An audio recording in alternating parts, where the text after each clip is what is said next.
Hey guys, welcome to the channel. As you see in the thumbnail, what if Naruto got married with Cyberpunk girls? Before I start, please do support for more awesome content and subscribe my channel and like this video. Go support and follow the NeonZangetsu for writing that awesome fanfic, and also make sure to comment on this story, link in the description. Let's start this video. Hello ground, old friend. It was certainly rushing up to meet him like one. Naruto closed his eyes and coughed up a laugh. By the sage, that was an awful joke. Under normal circumstances, he might have cringed at it. Shame he was too injured to think straight or do much of anything, really. He could feel the wind lashing at his face as he fell, hearing it howling in his ears with each passing second. Death grew closer. He could feel the Reaper's scythe at his throat. There was a part of him that just wanted to let go, close his eyes and let the concrete finish what Sasuke had started. He couldn't do it. No, he didn't. You don't get to die on me. Not after all we've been through. Even conquest as he was, utterly exhausted and with a gaping hole in his ribs, his mind still possessed instinct. More than that, he still had Kurama. The old fox wasn't the sort to roll over and go quietly into that good night. He kicked in and kicked hard, wrestling control their weary body out from under him and pulling them out of their dead-end plunge. Fitful golden fire flashed across tattered clothes, mending wounds, slowing their bleeding alongside its fall, until, against all odds, he managed to stick the landing. His knees creaked ominously and something howled in his back, but his legs held for a moment. Less so his stomach. What little he'd eaten came boiling back out and his body buckled down to a knee. Gonna give you the reins for a bit not so good. HRMPH. Kurama assumed direct control seamlessly, and with the swap, Naruto felt the fiery agony in his chest recede to a dull ache. No good ungrateful Ichiha. We spare his life and what does he do? Blows a hole through us, then throws us through a wormhole. Some friends of yours. A golden hand touched their ruined ribs and came away bloody. Should heal soon enough.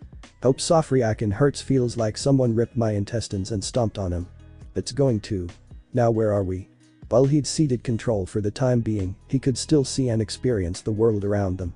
He felt cracked pavement beneath his bare feet, the baking heat of the afternoon sun searing down on his shoulders, the faint scent of something he didn't quite recognize tickling his nose. No, wait. He knew that smell. What was it? Like something was burning. Damn thing was right on the tip of his tongue. They'd landed on a road of some sort. At least he assumed it was one. A sprawling city stretched beyond and before them, looming buildings as far as the eye could see. Strange metal boxes vehicles. Hurtled by him one after the other, honking their horns. No idea what they were. Those, he ignored. Well, he tried. The voices were another matter. What the hell is he? Where'd he come from? No idea, Choom. Gun him down. Someone opened fire on Kurama as another strange metal box raced by. Rounds peppered his glowing body. They stung, like a horde of angry bees. He would have ignored them. Kurama had never been the sort. In a fit of pique he flitted a golden arm outward. Blood spattered on his face. He watched one of those strange metal boxes flip, hit another, and cause a domino effect. He had half a mind to ignore that too, until he heard the screams. Damn it. But he saw the fire and flames, the awful wreck he'd just caused a few yards away. Kurama. I see it. Don't get your soul in a twist. Weary legs carried him forward at a jog. In a matter of moments he'd broken into a full-on sprint. He could see someone struggling in the wreckage, hanging upside down in one of those metal boxes' cars. And thrashing for dear life. Bloody hell. It was just a kid. He didn't seem to be hurt, not by the way he was thrashing about, but what in blazes was he shouting? Mom? He hollered the word at the top of his lungs. Mom. Damn it, wake up. Stupid seatbelt. Lem go. The woman lay sprawled out on the tarmac only a yard away, covered in blood. He reached her a heartbeat later. Ouch, this really doesn't look good. He knelt and touched a hand to her bloodied gold jacket. His mind began to whirl as he took in her injuries. Lacerated lungs. Broken ribs and collarbone with a cracked skull, and mangled legs besides. No stamina either. Amazed she's not dead. The kind of spirit that must take to cling to life even in such a sorry state. He could fix this. Yeah, definitely. Right, I got this. Didn't he? Just the thought of failure had him babbling.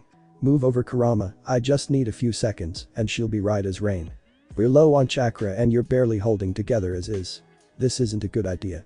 It's always a good idea to save a life. You'll knock yourself out. Don't care. He grit his teeth and wrested back control. Doing it anyway. Golden hands flitted out. One alighted on the woman's head, another between her. She wasn't breathing. Mouth to mouth it was. No time to be embarrassed. Had to keep her heart beating. Sakura had taught him some basic first aid on that front. It was enough. He just needed to keep her alive long enough for his chakra to do the rest. "What are you doing?" the boy shouted behind him. "We need to get her to a dock." Naruto whipped around and glared bloody red daggers at him. "Do you want your mom to live or not?" The punk stopped wrestling with his fraying seatbelt. It gave with a snap and he finally fell out of the car. It did nothing to stop his anger. "Of course I want her to live." Kurama reared over him as he snarled back. "Then shut up and lem do my damn job." "That's sure, whatever you say." SHHH. Grumbling to himself, Naruto went back to work. He felt life stir in the woman's chest, a flicker in the dark.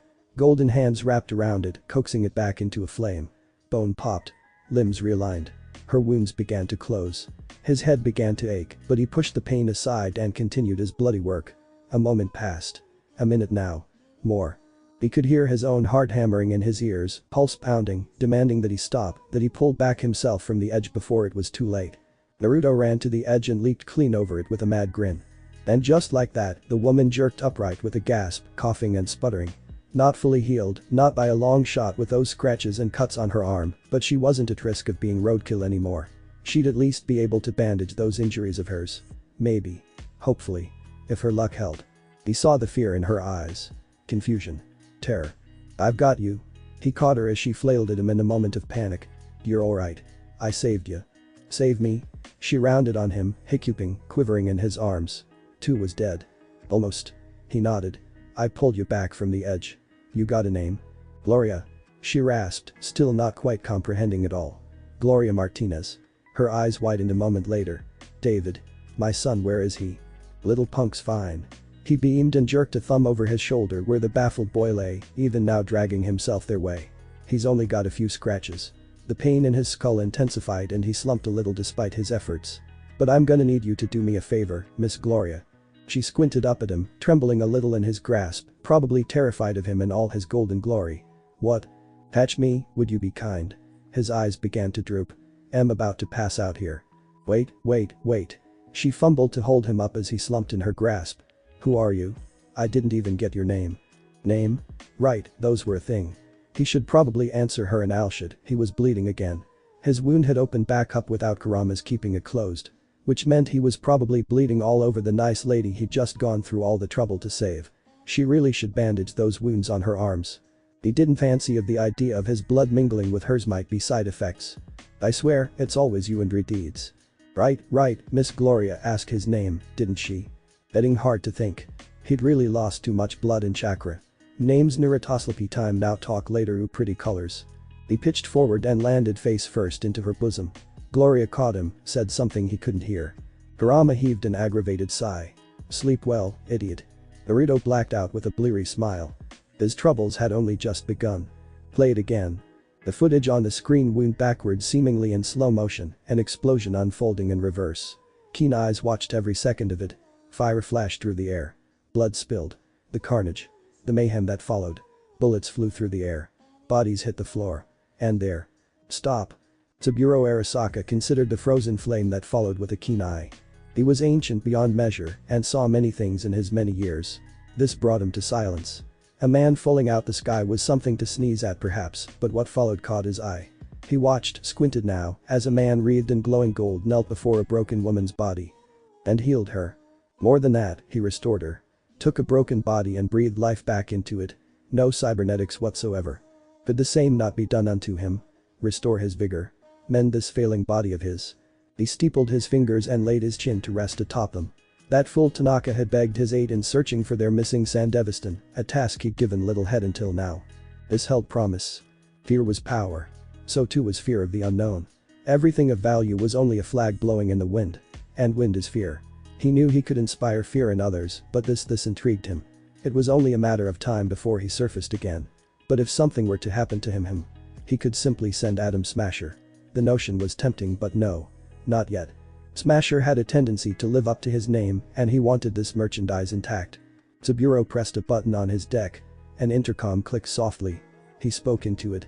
"Send that to me. I have a task for him." So it began. Her arm ached. In hindsight, Gloria Martinez knew it was an odd thing to focus on given her near brush with death, but there it was. The blasts just kept bothering her. Even now she ran her nails over her right arm, scratching at it as she paced about her apartment. The limb didn't quite hurt, but it wasn't a pleasant sensation either. More a tingle of a sort really. Pins and needles. That sort of thing. Like she'd slept wrong on it, somehow, though she knew she hadn't. Painkillers couldn't scratch it. And speaking of scratching. Just what did you do to me? Her eyes straight to the dozing boy man. Sprawled across her sofa in a heap. Naruto had yet to awaken. He'd slept all day and showed no signs of stirring. She'd bandaged his wound as best she could, treated in case of infection, and left him to rest. She'd gone all she could without taking him to a hospital, not that she could afford it. But the rest was in his hands. Maybe he'd have answers once he woke up. She tried putting another call through to David. No response. Poor boy. He hadn't been quite right since the accident yesterday. He blamed himself for it, which was his responsibility, but that responsibility weighed on him. She feared it might crush him. He wanted to protect her. To provide for them, as his father hadn't. No, she didn't want to think of that rat bastard. He'd left them. He was gone. She didn't even want to remember his name. Gloria didn't want David to end up like him. She wanted her boy to make something of himself. That was the whole reason she was killing herself like this in the first place. And if it weren't for him, she wouldn't even be here. Once more her gaze straight out toward the prone blonde. He looked so worn, his brow writ in some silent dream she couldn't see. He'd saved her life. It was very sweet of him. Downright romantic, really. Even if he had bled all over. No idea who he was, though. She'd searched all through the usual channels, even asked Main to hit up Sasha and Kiwi on the side, for all the good it did her. Nothing. Naruto was a ghost. The faint groan hit her ears. Gloria heard it and darted toward him, snatching up a washcloth as she went, running it under the sink as she went. His forehead was hot to the touch. He was still burning up. She didn't know why. SHHH. She laid the towel to his forehead. It's alright. You're safe. He muttered something under his breath. Hurts. I know. She cooed softly and ran the cool cloth in gentle circles around his face. You're alright. It seemed to help, if only because his whimpers eased off. Just rest. Her arm tingles again. Gloria looked down at it and balked. What in the world? Much to her disbelief, her fingers burned with golden flame and myriad black marks. As she looked on, they rushed up her wrist, sheathing her arm, followed by her shoulder. It burned with a golden flame. Fire. She panicked and slapped at it with her free, only to realize there was no pain. Calm down, Gloria. You haven't slept since yesterday. You're imagining things. She shook her head and scrubbed at her eyes with the back of a hand. Counted to 3. Opened them. When her vision cleared, her limb was just as it had always been. Nervous relief rushed through her in a cleansing wave, followed by a tremulous laugh. Must have imagined it. People didn't just glow like that. Not without some kind of heat implant, which she didn't have. Must be imagining things. Naruto rolled onto his side. She reached out to steady him without thinking. His head hit her lap. Gloria stilled. She hadn't given any thought to romance since David was born. Since his father ran. Hadn't been much time for it after, and honestly, she hadn't gone looking. And yet. The tiny seed of hope sprouted in her chest as she stroked his hair. He was still out cold, wasn't he? Gloria looked left. Right. Not a soul in sight. Of course there wasn't.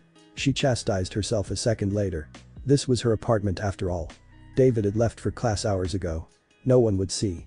No one would know. She was a grown-ass woman and capable of making her own choices. But did she dare? Screw it. She dipped low and delivered a swift peck to Naruto's cheek. Get well soon. She whispered. I still need to thank you properly. He groaned a little.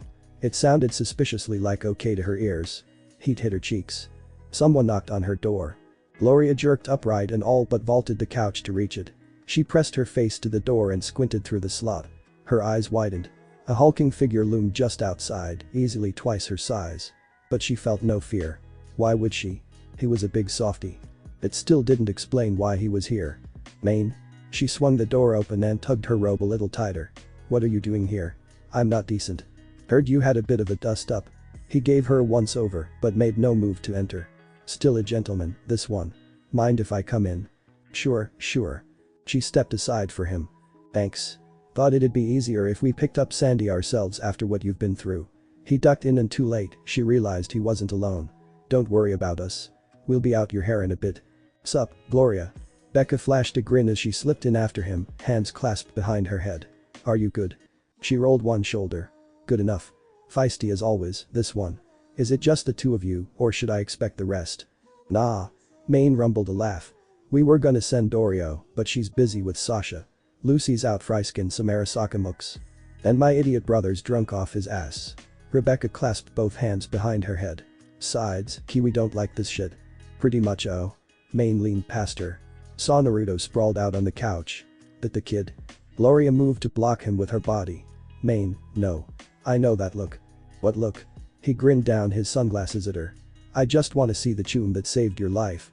His grin only grew when she glowered at him. Little young for ya, ain't he? Oh gods, he noticed that. It's not like that. Sure, Main rumbled a low laugh. Whatever you say. I do say. Gloria stomped on his foot, drawing a grunt from him. Drop it, or I swear I'll drop you. Alright, you don't be so overprotective. Main. I dunno, Becca sauntered over and poked Naruto's cheek. Looks like a pretty normal gunk to me. A hand swept up and slapped her wrist, causing her to jolt back. What the hell? I thought he was asleep. Naruto still was. He hadn't opened his eyes. His breathing remained even. Gloria craned her neck to look his way. He didn't budge. Main grunted. How weird. I dunno. Kinda like it. Rebecca laughed and tried to poke him again. Ooh oh. He's quick. His hand swept out and batted her finger aside. How about this? She grinned, feinted, and tried with the other hand, only to find herself caught yet a fourth time. Soon enough she was occupied trying to get through to him, oblivious to all else. Main rolled his eyes. Oi, Rebecca. Leave the kid be. Nope. She circled round and leaned over Naruto's shoulder, all but draping herself over him to kiss his cheek. Mwah. I call dibs. Gloria felt an odd twinge in her heart. She shoved it down, forcing herself to focus. Alright Main. You got the eddies. Sure thing. Main might be soft for her, but business was still business. You got the goods. Did you forget who you're talking to? She swatted his arm and padded over to the kitchen's secret compartment where she'd hidden her yellow jacket and the Sandevistan within. I tucked it away over here. Her fingers closed around empty air. Gloria frowned. She ducked in and reached deeper. Still nothing. She balked and yanked the hidden compartment open fully. Naught but darkness awaited her. Even turned it upside down now, hoping against hope that the jacked implant would somehow fall out of the void and appear from thin air. Gone. The implant was gone. Nowhere to be seen. Main leaned over her. Gloria. Don't give me that look. She rounded on him with a hiss. It was here this morning. I hid it while David was getting ready for school. Realization broke like the dawn. He had been lingering around the kitchen early this morning. She'd assumed he was checking in on her. Making sure she was alright. No. Just thinking of it made her queasy. He couldn't. Surely he wouldn't. The risks of chipping something like that in. He'd not dare. He knew better. Didn't he? Gloria knew the answer. Her legs buckled. That idiot. Main must have realized it too, or at least saw the horror in her eyes, because he hauled her upright and gripped her by the shoulders. She expects to see anger in his eyes, disappointment at the least. She found none. The big guy actually looked worried for the first time in a long time and Othatwasabatson. He took it, didn't he? Gloria managed a weak nod. Main clapped a palm to his face. Becca, watch the kid for us. We're going out.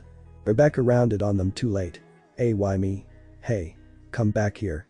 The door slammed shut behind them with a resounding bang. Rebecca flicked a baleful glare toward the blonde. Damn it. Might as well get comfortable. Naruto woke up to a sudden bang. Bleary blue eyes blinked. Huh. There was some weird girl sitting on his chest. Why? Why in the name of the sage and the nine was there a girl sitting on his chest? Strange looking girl too, all pale skin and light green hair contrasted by bright red gold eyes, all wrapped up in a little black number of hoodie that really didn't do her justice. She sat sprawled atop him, legs splayed down on either side of him. He took one good long look at her and his brain fizzled spectacularly. His tongue, however, did not. Hey, there. She grinned and flicked him a wink. Hey yourself, handsome. Kurama creaked a blood-red iris open. Well, there are worse ways to wake up. Naruto blinked, lost for a moment. He didn't recognize this ceiling, these walls, any of it. How had he gotten here again? Memories rushed in a heartbeat later. Right, the landing. The accident. He'd healed Gloria and passed out from exhaustion soon thereafter. His ribs still ached abominably, but most of his chakra had recovered. Still felt like he got slapped by a tailed beast, though. He craned his neck, frowned now, when he found the apartment empty save for the two of them. Where's Gloria? Oh? The girl's grin grew, and she all but purred the word. Is she your girl? She swayed side to side atop him, humming softly as he tensed beneath her. David's mom has got it going and didn't think she had it in her. Well no. It ain't like that. Who the hell are you, anyway? Becca. She made no effort to budge, none whatsoever. You? He heaved an irritated sigh. Naruto. There. I told you mine. Now are you gonna get off? He knew it was the wrong thing to say because the little imp's small smile suddenly became absolutely lascivious. Only if you want me to, hot stuff. She ground her hips against his. Care to make it worth my while? Heat flooded his face and he was certain he looked absolutely scarlet. Cut the innuendo. Heh. She thumbed her nose. You're too easy to tease. You a virgin? Naruto's mouth sealed shut. OHO. That soon proved a mistake. Rebecca didn't laugh at him. If she had, he would have bucked her off right then and there. No, it was the sharp interest in those red gold eyes of hers that stilled him. As if he were a cut of prime steak, one she was determined to devour come hell or high water. Nobody had ever looked at him like that before. He wasn't sure how felt about that. No, wait. He told a lie. He kinda liked it. Well, I'll be. The little devil leaned in, grinning ear to ear. Though somebody like you woulda had their cherry popped a while ago.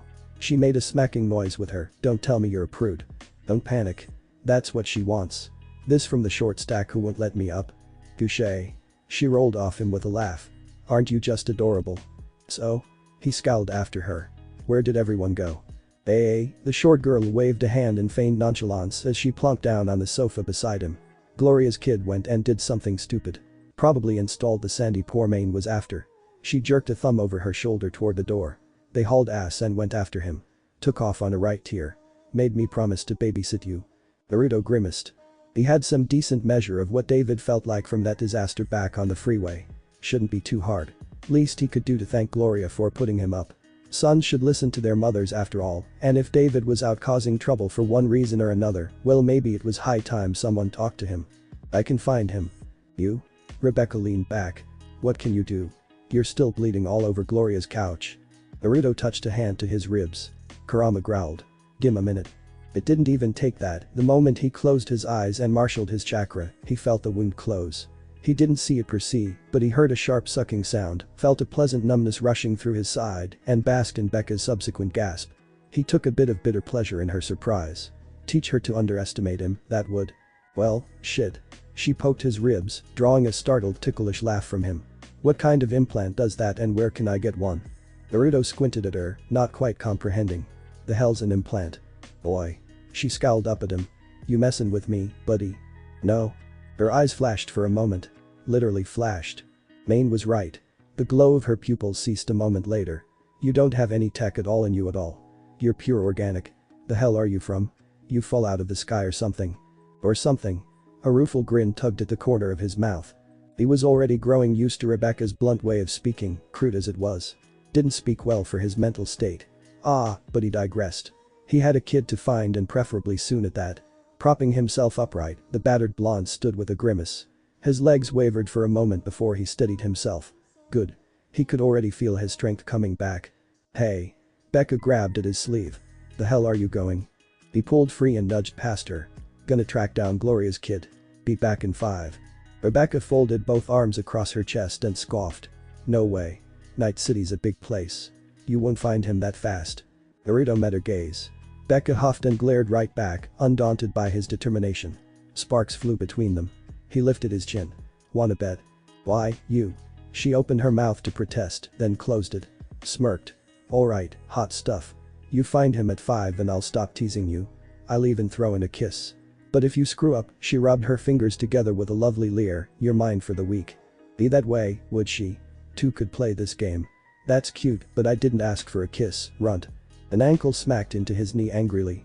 I'm older than you are, Dumbus. Naruto tilted his head. Really? Yes. Really? Implant hurt like a bitch. Of course it did. David knew it would. Damn thing was where his spine used to be. No way it wouldn't ache like a mother. He hadn't even taken any painkillers at that time. Did he feel guilty about it? Yeah. He did. Mom would probably chew his ear off once she found out. Was it worth it? Hell yeah. That punk Katsuo never saw him coming. He'd beat that blasted bully bloody. Talk shit about his mother, would he? Not having that. Not after she almost died. He could be somebody, now. Support her the way she had him. Mom would understand, eventually. He didn't know why she'd held onto this Sandevistan, but this was his ticket. Damn thing itched like a bitch, though. David bit his lip as he walked, biting off the urge to reach up and scratch. It hurt something awful, but Doc had been insistent that he not touch it for at least a day.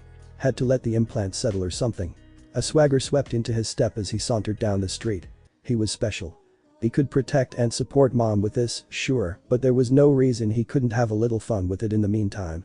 A faint chime rose in his ear. He picked up without thinking. Hello? The stakes were made, and the subsequent shriek of static had him wincing. David Martinez. Shit. He grimaced. Hey, mom, how's your day? You're such a grounded young man.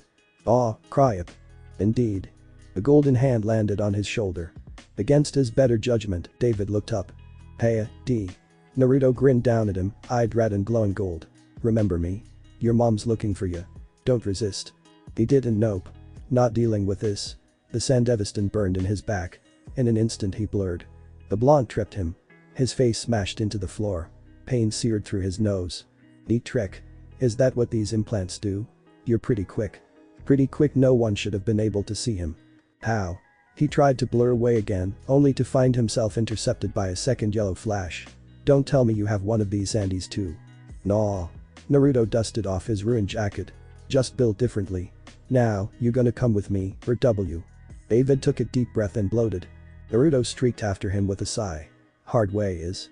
They engaged in something of a running battle from there, each second another blur, another intercept, forcing him to blur again or risk being caught. David lost track of how many times he used it. 3, 6, 9. He threw himself at every angle he possibly could, only to find himself boxed in like some rank amateur. Which, he knew he might be. He'd never felt like such a weakling before. It burned. Boiled in his blood like nothing else. What the hell? He threw a wild punch and found his arm twisted behind his back. This ain't fair. You're special, David. Naruto swept his legs, caught him by the jacket, and smashed him down to the floor. But there's a difference between special and skilled. Bright blue eyes beamed down at him as he held him in place. Now let's go have a word with your mom, eh? David squinted furiously. What's your deal, old man? Naruto recoiled, but didn't let go of him. Old? I'm maybe 2 years older than you, tops. David tried to refute that. He managed only a weak raspy gurgle. His headache. Blood ran down his nose. Crap. Had he overdone it? Head hurts don't feel so good. His world went black. Naruto could hear them shouting. Must have been real loud if he could catch their words from the rooftop. The ghost of a smile graced his face as he looked down. Faded now as he looked out on the cityscape below. Flying cars, huh? Definitely not in the elemental nations anymore. Culture shock was one hell of a thing. He'd not had time for it before, busy as he was. First he'd been focused on healing Gloria, then finding David and dragging the boy back by his belt when he passed out. But now that he'd sorted that, now that things had more or less calmed down. The lonely breeze ran through his hair, missing his blonde bangs. There was just so much to see. He was afraid to even use Sage mode again for fear of what he might find. Never mind negative emotion sensing. He'd already tried it and nearly gone mad. This so-called city was a hotbed of anger and discontent and pain. Boy. Calm down. I am calm. He switched his sixth sense off with a sigh. Just a bit shocked. He could still feel all that negativity bubbling beneath the surface, but muted. Ever present, a ringing in his ears. It wasn't something he could simply ignore. Sirens wailed somewhere in the distance, and he resisted the urge to leap down into the fray. Something told him once he started, he wouldn't be able to stop. What now? He'd landed here solely by accident, coasting from one mesh to another without a care in the world. If he didn't have a purpose, a goal. He sat with a sigh. Why am I even here? The door opened. Thought I might find you brooding. Footsteps behind him. He craned his neck back. Miss Gloria. None of that. She waved a hand and paused, standing beside him. You're making me feel old. Gloria didn't look old. Tired, yes, but not old. If anything, she looked damn healthy. There was almost pleasant glow to her skin now, a sharpness in her eyes that hadn't been there before. Her found himself wondering if he imagined it. The faint scent of shampoo reached his nose, and belatedly he noticed a towel slung around her shoulders, realized her hair was down, long and wet. Not a bad look for her. Huh. She stared at him for a long moment, eyes flashing. Becca was right. You really don't have any tech in or on you. I don't know if that's brave or just suicidal. He snorted. Why did you come here? To tease me? Nah. She elbowed him. Wanted to thank you and thought you might need to talk. Blunt, wasn't she? Haluva thing, ain't it? Words rushed out before he could think to hold them back. I can run faster than light, punch buildings down, blow a hole in the moon. Gloria blinked quickly. What? But I just can't seem to wrap my head around this place. He flung out a hand. How do you people live out here? We adapt. She shrugged one shoulder. Don't worry. A bit of chrome and you'll be right as rain. No. A strange feeling nestled in his gut. He turned away, watching the skyline. I'm fine the way I am. If you say so. She must have seen the look in his eyes, because she didn't pry. Instead she sat and swung one leg out over the edge, tucked the other into her chest, then laid her chin on her remaining knee. Her eyes sought him once more. What will you do now? That was the question, wasn't it? Dunno. She twirled a strand of wet hair around her finger. Do you have anywhere to stay? He had an inkling of where this was going. Nope. Then it's settled, you can stay with us. He grimaced a little. She saw it. I'm sorry about D. David's a good kid. Well, she grimaced a little. He tries to be. He's got a good heart. Naruto's grimace became a grin. That's why you were hollering at him down there? The flash of pink hit her cheeks. Heard that, did you? It's fine. I don't hold a grudge. She heaved a sigh. That's good to hear. He turned to face her fully. I'm sensing a question here. Gloria ran a hand through her damp hair. He wants to drop out of school and run with a friend of mine. Any chance you can talk him out of it? Me? I've already tried. She looked away. He won't listen. I want a better life for him. He deserves more than a tan hand gestured helplessly to the glimmering city below. This.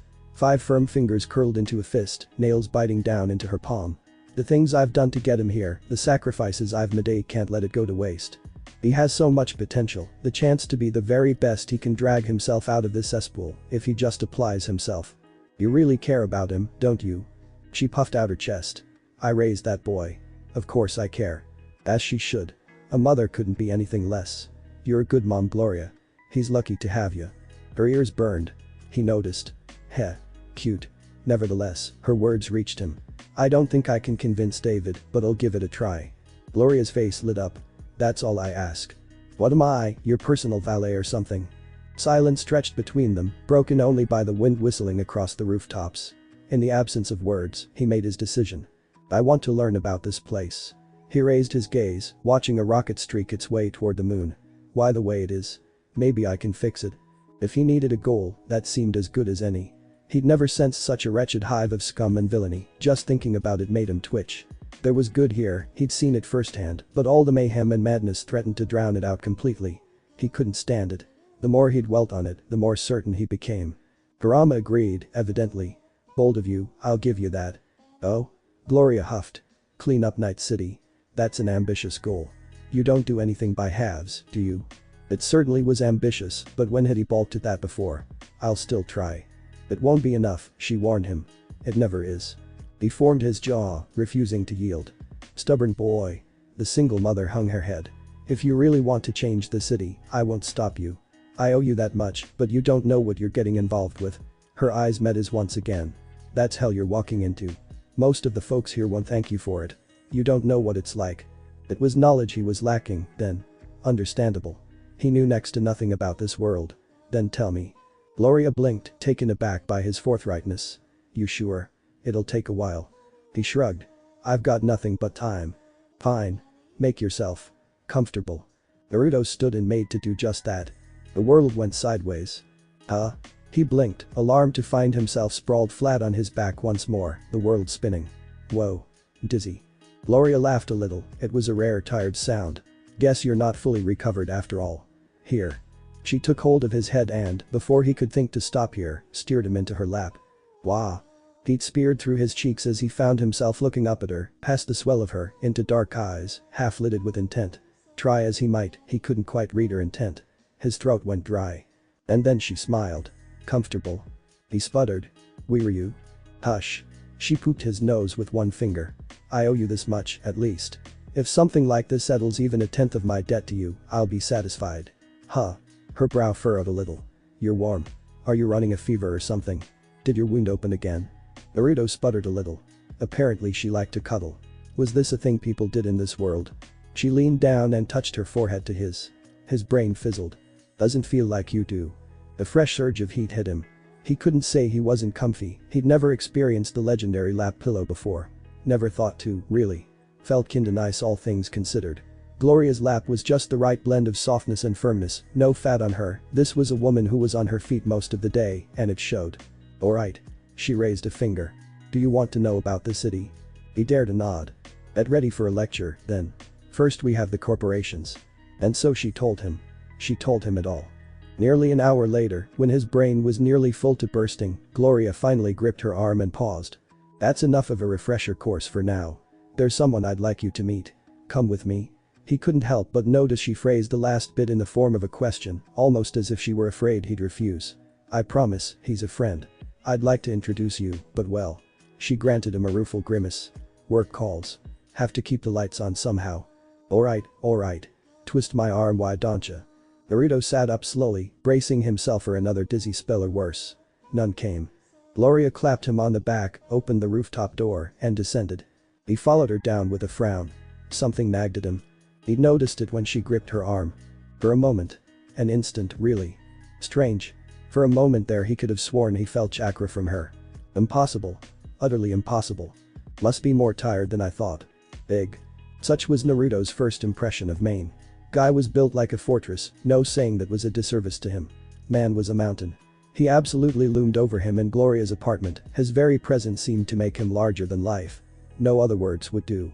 So you're the one that helped Gloria out. The giant lifted his sunglasses, sizing him up. Brought the Sandy back in one piece, too, even if it's attached to her kid. David grumbled something to that effect where he lay sprawled on the couch. Main ignored him. Thanks kid, I owe you one. He offered him his hand. Naruto grasped it, drawing a laugh from him. Ha. Haluva grip you got there.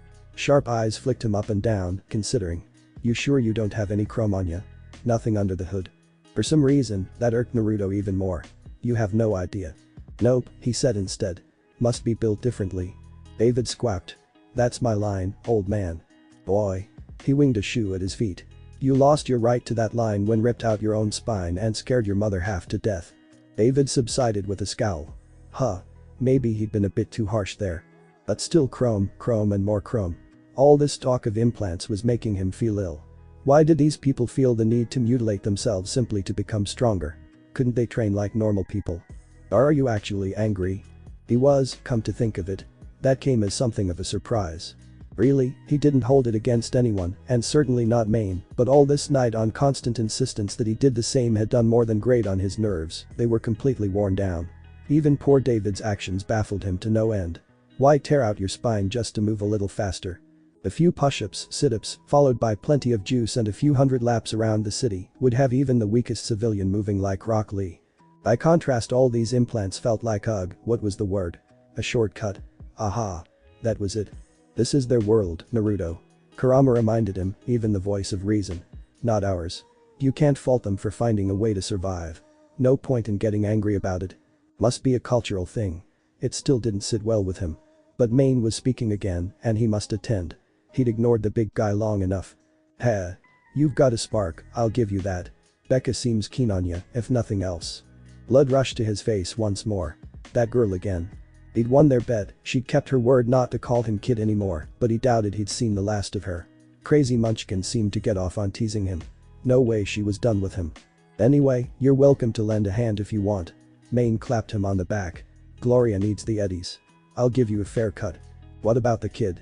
David flipped them off and rolled over, favoring his still healing back. Main shrugged.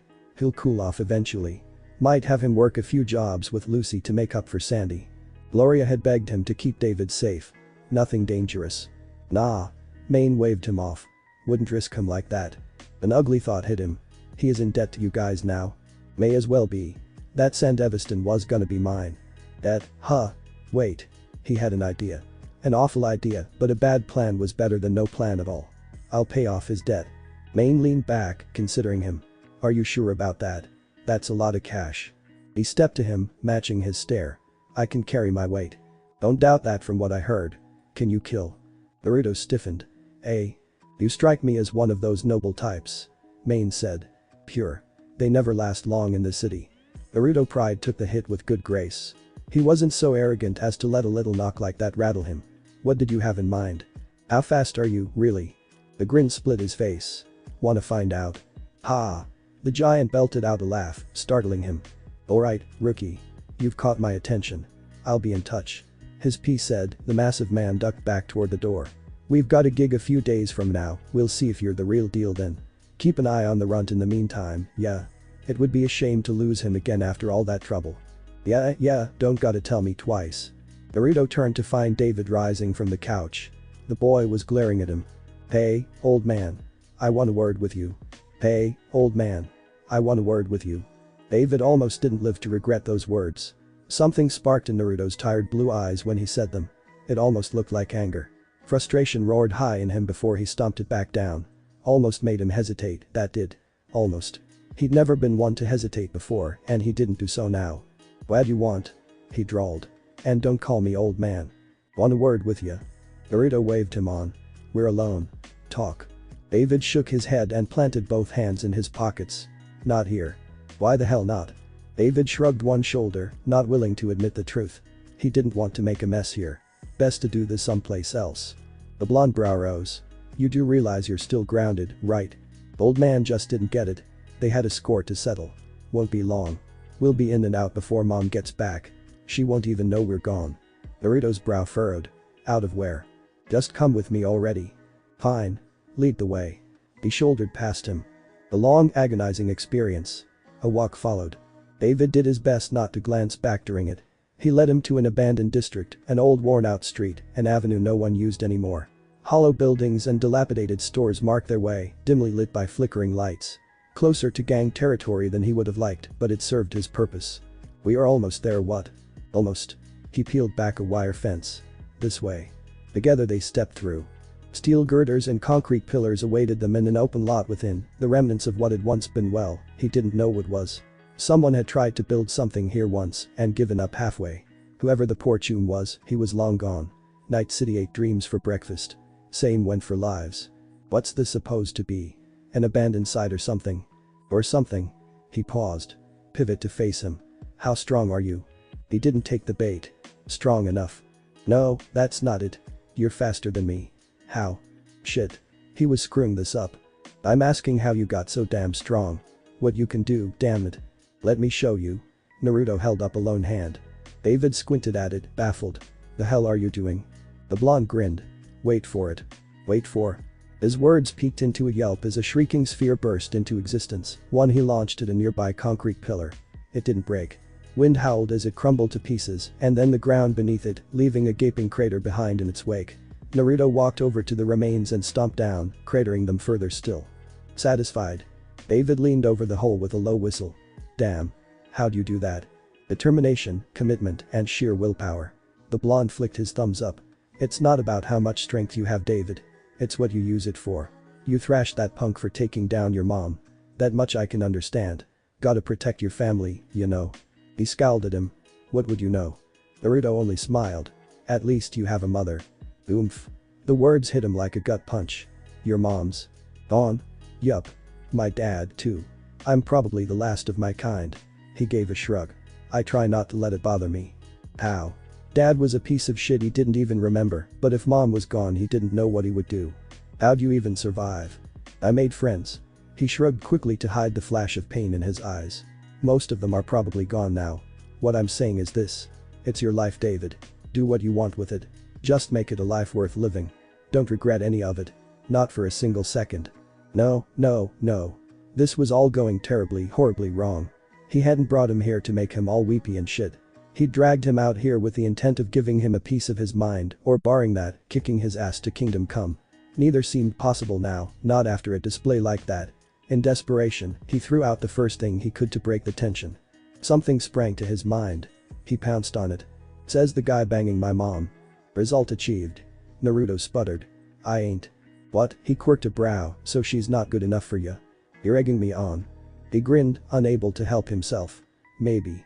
Naruto's brow twitched. "You have 3 seconds to start running." The hot rush of air cut through his thoughts, obliterating anything else he might have said. The vessel descended from above, bathing them in ruddy red light. David flung up an arm to shield his face from it, squinting into the glare. The hell? Men in heavy tactical armor disembarked, rappelling down from the craft to surround them. It all happened in an instant. 3, 6, 9. He counted them all in a daze, still not quite comprehending what was happening here. By the time he did, it was much too late. Rifles clicked and he found himself raising his arms despite himself, self-preservation briefly winning out over the anger and confusion. The large of them barked a command. "Freeze." "Hey, wait." David flailed backward. "We didn't do anything." "David Martinez." Their commander intoned. "You will come with us. Now. Go with an Arasaka hit squad. He'd never see the light of day again." He said as much. "Hell no." The bullet ricocheted an inch from his shoe. The next one won't miss. He stiffened, transfixed by countless laser sights. Don't even think about using that Sandevistan. One twitch and we'll blow your brains out. Sir, another soldier gestured toward Naruto, startling him. The blonde. That's the one on the cameras. The one he wants. It's our lucky day. Their commander grunted into his mask. Take him, too. The circle closed around them. Someone pulled out cuffs. Shit. It wasn't supposed to be this way. Naruto took note of their armor. Arasaka, huh? Gloria mentioned you guys. He blew out a sigh. Don't suppose we can talk this out. A round slammed into his shoulder, sending him stumbling back. David swore. But there was no blood. Wisps of golden light coated Naruto's chest like a vest, blocking the bullet. He picked it out of the faux wound, pinched it between his fingers. Scowled, now. Made a flicking motion with his finger. A horrible noise filled the air. Almost sounded like a gunshot. The shooter toppled to the floor, bearing a fist-sized hole in what passed for his chest. Cries of terror went up. Naruto laughed at them. Why the hell is he laughing? One of the soldiers cried. Does he go psycho or something? No. The blonde shook his head. It's never enough. I see it now. Which means. He swayed aside, evading another burst of gunfire, still wearing that eerie blank expression. And kill, huh? Naruto blew out a sigh, breath misting in the low light. That tears it. I'm in a foul mood. Here's a counter offer. He held up a hand, and in the gloom, David could have sworn it started to glow. Buzz off, do that, you live to see another day. Stick around and I let my friend out to play. Stupid chooms didn't listen. Corpos never do. On your knees. Naruto craned his neck. His eyes narrowed. He seemed to shift in that instant, standing a little taller. You first. A blink and the man's head burst like an overripe melon, spattering them in scarlet. His body crashed to the floor. David recoiled, gorge rising. What the hell? Giving me control, huh? Naruto gazed at a clawed hand. You've really had enough today, haven't you? Bullets pinged harmlessly off his chest. SS surrender. One of the soldiers bleated. You're surrounded. Naruto raised his head. All I am surrounded by is fear and dead men. The golden arm waved. 2 more soldiers splattered the ground, sacks of so much dead meat. Watch closely now, David. He looked over his shoulder, heedless of the carnage. I want you to remember this moment. Let me show you just how powerful I really am. Then he lunged at them. It was a massacre. No other word for it, David mused. Naruto tore right through the Max Tac squad. There was no finesse to the fight that followed, not style, no grace. He was in their face. Blood spattered all over the place. All the while he stood by, horrified, unable to do anything but watch the slaughter. Armor parted like paper and flesh with it. He was a golden wraith among them, never pausing for even an instant. Bullets bounced off hardened golden skin only to be caught and flung back, ripping apart their owners. Bodies hit the floor, sundered beneath cruel claws, light and shadow. And the laughter. Fucking hell, the laughter. Reinforcements didn't mean jack shit, not when he was laughing like that. He said something about switching with someone called Kurama earlier. Was this him? If so, he didn't want to fuck him with. Damn Chum was crazy. What's wrong? Wild red eyes rounded on the survivors. Is this the best you have to offer? Someone unloaded a shotgun into his still glowing face. Naruto barked a laugh and spat the buckshot back to annihilate the shooter's head. The man's ruined body teetered in place before a crushing kick caught his chest and launched him into his fellows, sending them sprawling to the floor. Grenade pins clattered to the floor in his wake. Kurama spun one such ring around a golden finger. Missing these. The corpse detonated, taking 3 more men with him in a hail of shrapnel and napalm. One of the survivors screamed. Said scream died in a gurgle as clawed fingers kissed their throat. Hush, you. A lazy backhand broke their neck and put them out of their misery. That said, I am profoundly unimpressed. Naruto reached into his mouth and picked out a stray shell. Is this really what passes for in this day and age? Small wonder Naruto didn't want to deal with you. Alright. He tilted his head. Which one of you wants next? A hand clamped down on David's shoulder. Freeze, you freak. Don't move. I've got a hostage. Kurama sighed. No, you don't. On that, they agreed. David let his Sandevistan flare and felt the world slow around him. It was always a bit trippy, watching everything wind down to a crawl. Everyone saves Naruto, at any rate. No time to dwell on that. He jammed an elbow backward. His reward was a grunt of pain followed by an awful crunch. His would-be captor crumpled like a house of cards. Just as well he did too, because Naruto had just decapitated the last of them, and now he was turning towards him. Hey. He waved his way frantically. Slow down over there. I've got a prisoner. The bloodied blonde rounded on him. Those red eyes dimmed. Huh. He swayed on his feet, echo gone from his voice. A hand patted David's bloody mohawk. "Good boy." They came home covered in blood. Gloria knew it wasn't paint didn't look like that, and it certainly smelled like that. Their chagrined expressions didn't do wonders for their confidence, either. Maine didn't help matters any. The big guy took one look at them, tipped his shades down, and whistled like a proud parent. She would have smacked him if he were in arm's reach. He knew better and stayed well out of her grasp to evade her wrath. Cheeky prat, always coming by when she least expected it. She'd have to tell Dorio about this. Maybe have her knock him around the ring a little. David Martinez. Alas, that left her planting both fists on her hips and glaring bloody red daggers at her son. "Explain yourself, young man." Her boy, her sweet baffling boy, grimaced a little. "Can I explain?" Gloria growled. "Can you, now?" Her son winced. "Actually, I can't. But he can." Naruto squawked, alarmed to find the finger pointed his way. "Oi. How on earth is this my fault? You're the one who took a witness." "Yeah, but you agreed." Belatedly, she noticed the groaning Maxtac soldier being dragged behind them. One of them must have had the wherewithal to throw a sack over his head, because the poor bastard was likewise bound and gagged. Someone even had stuffed crags into his ears. No chance of him finding out where he was or more importantly, who they were. Figured we might have some questions. Naruto shrugged, dragging her back to reality once more. "But this guy won't talk." "We can fix that." Maine bullied their way. "I'll give Kiwi a call. Maybe Sasha or Lucy in a pinch." David perked up. "Lucy?" Gloria nearly throttled him on the spot. Of course he'd focus on that part. Naruto elbowed him as the larger man reached down and slung their hostage over his shoulder. "Down, lover boy. You can make kissy faces at her later," says the guy eyeing Ak. He grunted as Naruto's elbow sheathed itself in his gut, doubling him over. "That's going to be your go-to insult me, ain't it?" David grinned around his hand until Maine snatched him up as well. "Hey. Come on, kid. Let's give these two a minute, eh?" Gloria growled. "I need a word with you." The door closed behind them with an ominous click. Naruto paced inside and flung himself down onto the couch, counting the seconds. 3, 6, 9, now. And yet despite his trepidation, Gloria didn't explode. She didn't rant or rage or even try to hit him. That alone won her more points than Sakura ever had. But she wasn't happy with him, either.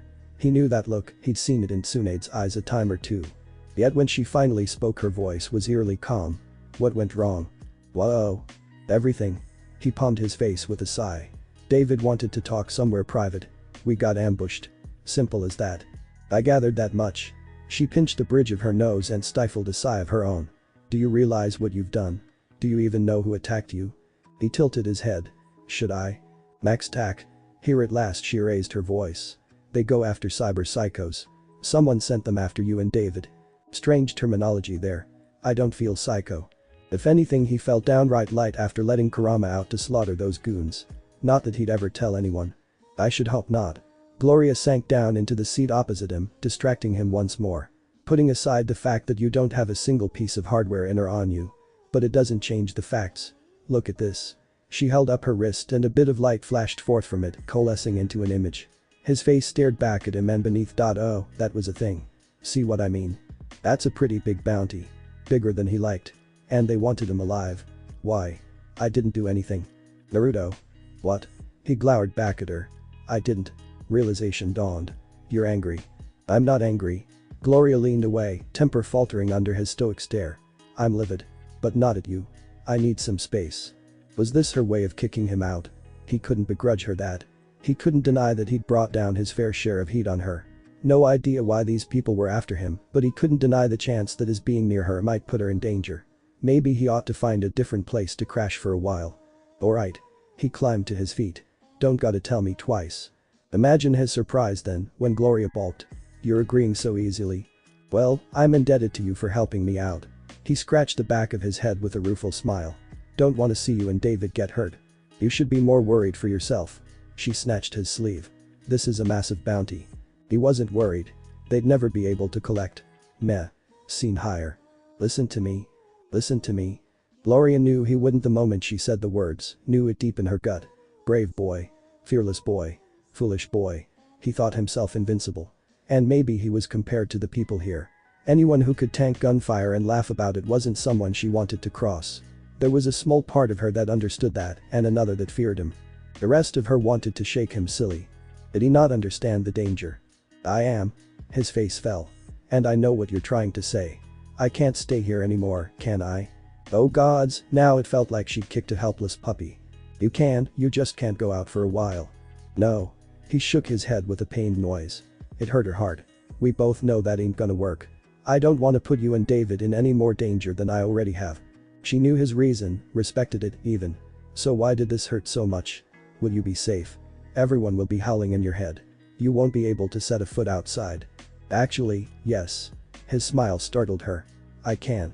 What makes you think? She was still speaking when he snapped his fingers. A plume of smoke surrounded him.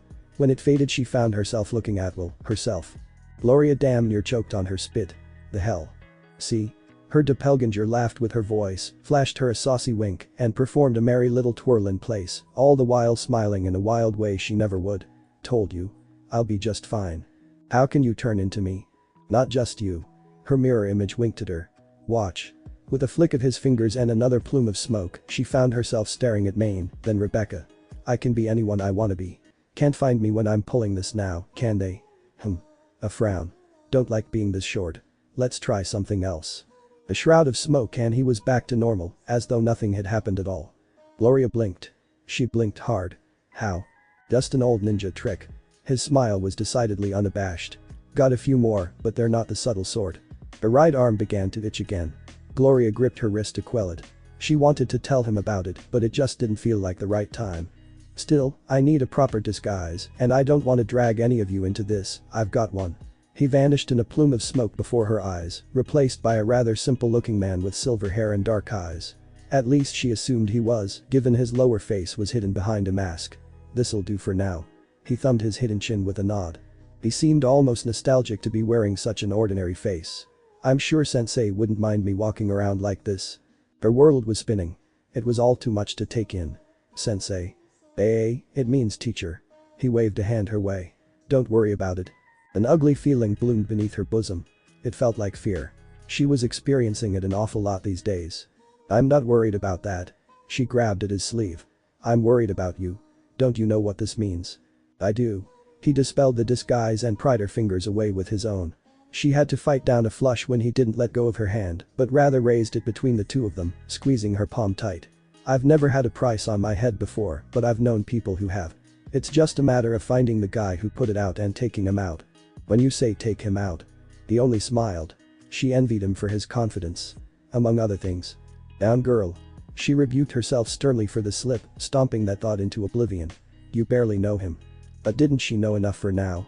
He was brave and selfless, but beyond that, willing to look after David. A rare enough combination here in Night City, yet the look in his eyes stirred something in her all over again. He was everything David's father wasn't and would never be. He's someone who would stay. A treacherous little voice whispered in the back of her mind. If you gave him reason to. What's the harm? Gloria shushed it. She rubbed her thighs together, hips twisting from side to side. How long has it been? Too long. It wouldn't be anything serious. Just a tumble. Gloria. She shook her head quickly to center herself. I'm sorry, what did you say? I'm thinking about staying with Maine for a bit. His boyish grin had her heart skipping all over again. He made me an offer earlier about a job. Oh. She fought down a flinch. That's nice. You can trust him not to stab you in the back, if nothing else. Naruto frowned. You kinda look like you wanna say something. Gloria dearly did. She held her tongue. Not knowing at all. Welcome aboard, kid. So you're gonna be hanging with us for a bit. Naruto heaved a sigh. Calm. Be calm. This was for the best. Calling this apartment rundown didn't even begin to describe it, but it would serve in the interim. He wasn't sure if Maine didn't trust him enough to bring him to his place yet, or if he was just trying to vet him before he introduced him to the rest of the crew. At least this sofa didn't have roaches like the last one. Not quite the word I'd use, but sure. He rolled his shoulders in a spry shrug. And I ain't a kid. Maine clapped him on the back. After that massacre, I don't doubt it. A familiar weight settled against his shoulders. Neither do I. Kurama sighed. And there she is. Naruto hid a rueful smile. Hey Becca. Long time no see. He didn't miss the way she cozied up to him. Feels like forever since we saw each other. The blonde brow arched. It's only been a few days. Semantics. Maine sighed. Oi, Rebecca. Off his back. We're trying to talk here. Nope. She snuggled closer. Hey, you didn't shack up with Red while I was away, did ya? Red? Did she mean Gloria? Might as well answer. No. Great. He could feel her breath warming his ear. Asking for a friend. Forward little imp, this one. Flirting aside. Maine snatched a sullen Becca up and off him with a grunt, capturing his attention once more. The point I'm making is this. You ain't afraid to get your hands dirty. Why avoid it? They were already steeped in blood. He clearly couldn't talk his way out of every fight down here. Next time, and he just knew there would be a next time, he wouldn't hide behind Kurama. He'd gladly get his hands dirty if it meant Gloria and David could live a decent life. No, he said at last. I'm not afraid of that. Becca wriggled free and plunked down beside him. So you're not green after all, then. That's good. Means we won't have to babysit ya, at least. Not in the least. He'd probably seen thrice the amount of combat she had. You have no idea. He knew he'd chosen well when the big bruiser boomed a belly laugh. That's more like it. Remember that job we talked about earlier? I do. His head bobbed in a glum nod, recalling their prior conversation before he'd run off with David. You asked how fast I was. Damn straight I did. Maine slung a beefy arm around his shoulders. How do you feel about giving Arasaka a bloody nose? He perked up, eyes flashing. How bloody? Maine's grin matched his own. Now that's what I like to hear. Speaking of blood. An ingenious idea occurred to him. He'd just thought of a brilliant way to get back to Arasaka. Hey, mind if I borrow Becca for a bit, first? Hey? Said girl blinked. Me? What for hey? She squeaked as he rounded on her, all but pulling her into his lap, alarmed by his sudden forwardness. Wait a second. I'm not ready. I haven't prepared my heart. Naruto leaned closer, all but pressing his forehead to hers, heedless of her babbling. Are you any good with them? He whispered the rest into her ear. Her eyes widened, brain fizzled for a moment, then rebooted. Then she grinned. It was a savage smile. Why you thinking what I think you're thinking? You whoop. He smacked him with an audible pop. That does it. I'm keeping you. You two gonna let me in on a secret here, or what? Naruto hummed. You'll see. So can we head out for a bit? Maine grinned. Sure thing, I don't mind. Just don't go knocking Becca up. Two fists, one large, the other small, absolutely dented the back of Maine's head. Asked the paint, Becca. Rebecca did just that and happily handed Naruto an overly large bucket brimming with orange liquid. A black-gloved palm grasped its handle. It was the last bucket of many. Bright blue eyes considered its contents for an awful ominous moment, hefted it high overhead with both hands now. She watched him intently, perched upon the platform, and waited for the moment to pass. His moment. Her moment. Their moment. They'd spent hours preparing the sordid scheme, acquiring the materials, waiting for the moon to rise. She'd be damned if she walked away now. When the whiskered warrior didn't waver, a small part of her began to wonder if he chickened out at the last second. She cursed herself for doubting a second later. No way. They were too high up to even think about turning back now. She knew they'd been noticed by someone. It was only a matter of time until the dogs came barking, nipping at their heels. And yet still he stood there. Spoilsport. She couldn't blame him for hesitating, even if she didn't enjoy it. Arasaka Tower was a building among buildings, a massive skyscraper stationed in Corpo Plaza. More than that, it was a symbol. Not just to Night City, but the world at large. One they were about to deface for all the world to see. Damn shame. The view was really nice from up here. They'd chosen the time of their attack well, night. Boy. She nudged him with one elbow, unnerved by the sudden silence. The hell are you doing? He turned a wide grin on her, azure orb sparkling with mirth, teeth gleaming in the moonlight. Savoring the moment. Yeah? Damn it, she'd felt heart skip a beat just now. She wasn't blushing. Definitely not. Hell no. Well, savor it later. We're on a time limit here. Are you even paying attention? She jabbed a finger up under his chin. You do realize this is gonna piss off Arasaka, right? Yup. Naruto's expression didn't waver. I mean, it's really gonna piss him off. If they weren't coming after you before, they're gonna do that now. Hey, they sent goons after David and me. They get what they deserve. So speaking, he tilted his head back, set the paint can down, and took a deep breath. Alright. I'm good. Step back a little, will ya? Don't wanna spook you too bad when I break out the big guns. Becca blinked at that. She blinked hard. Big guns. He flicked her a thumbs up as the wind lashed at their hair. Big guns. A plume of smoke bloomed behind Becca. Voices accompanied it. She spun to face them and nearly jumped out of her skin. Because, you see, quite suddenly, they weren't alone anymore. Had that been it, she wouldn't be quite so startled. But it wasn't that simple. Nothing with whiskers was. Now she found herself staring at not one, not two, not three, but 8 other Narutos, each a perfect copy of the rest. As one mind, they bent to retrieve the cans of paint.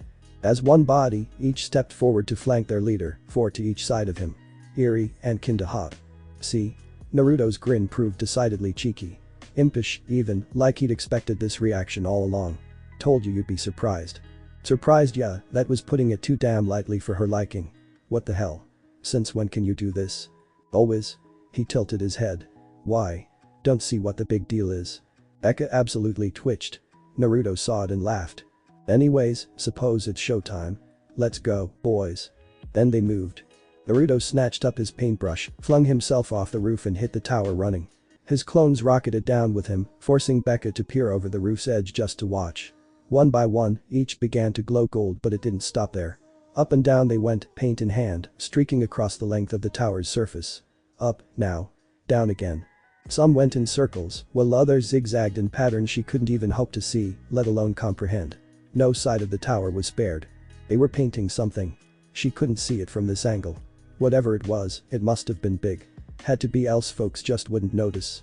Still, what the hell was he making? 9 seconds passed. Becca counted, watching with a smile. ORAH.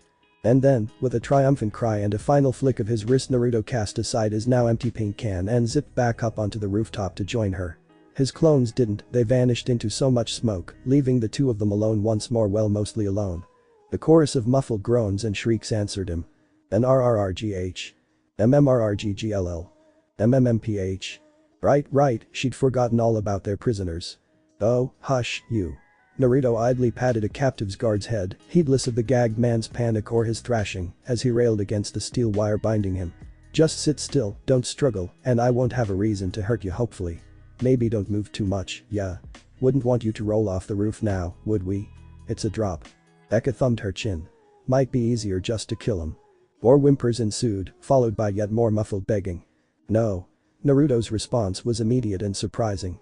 Not this group. Hey, don't go soft on me now.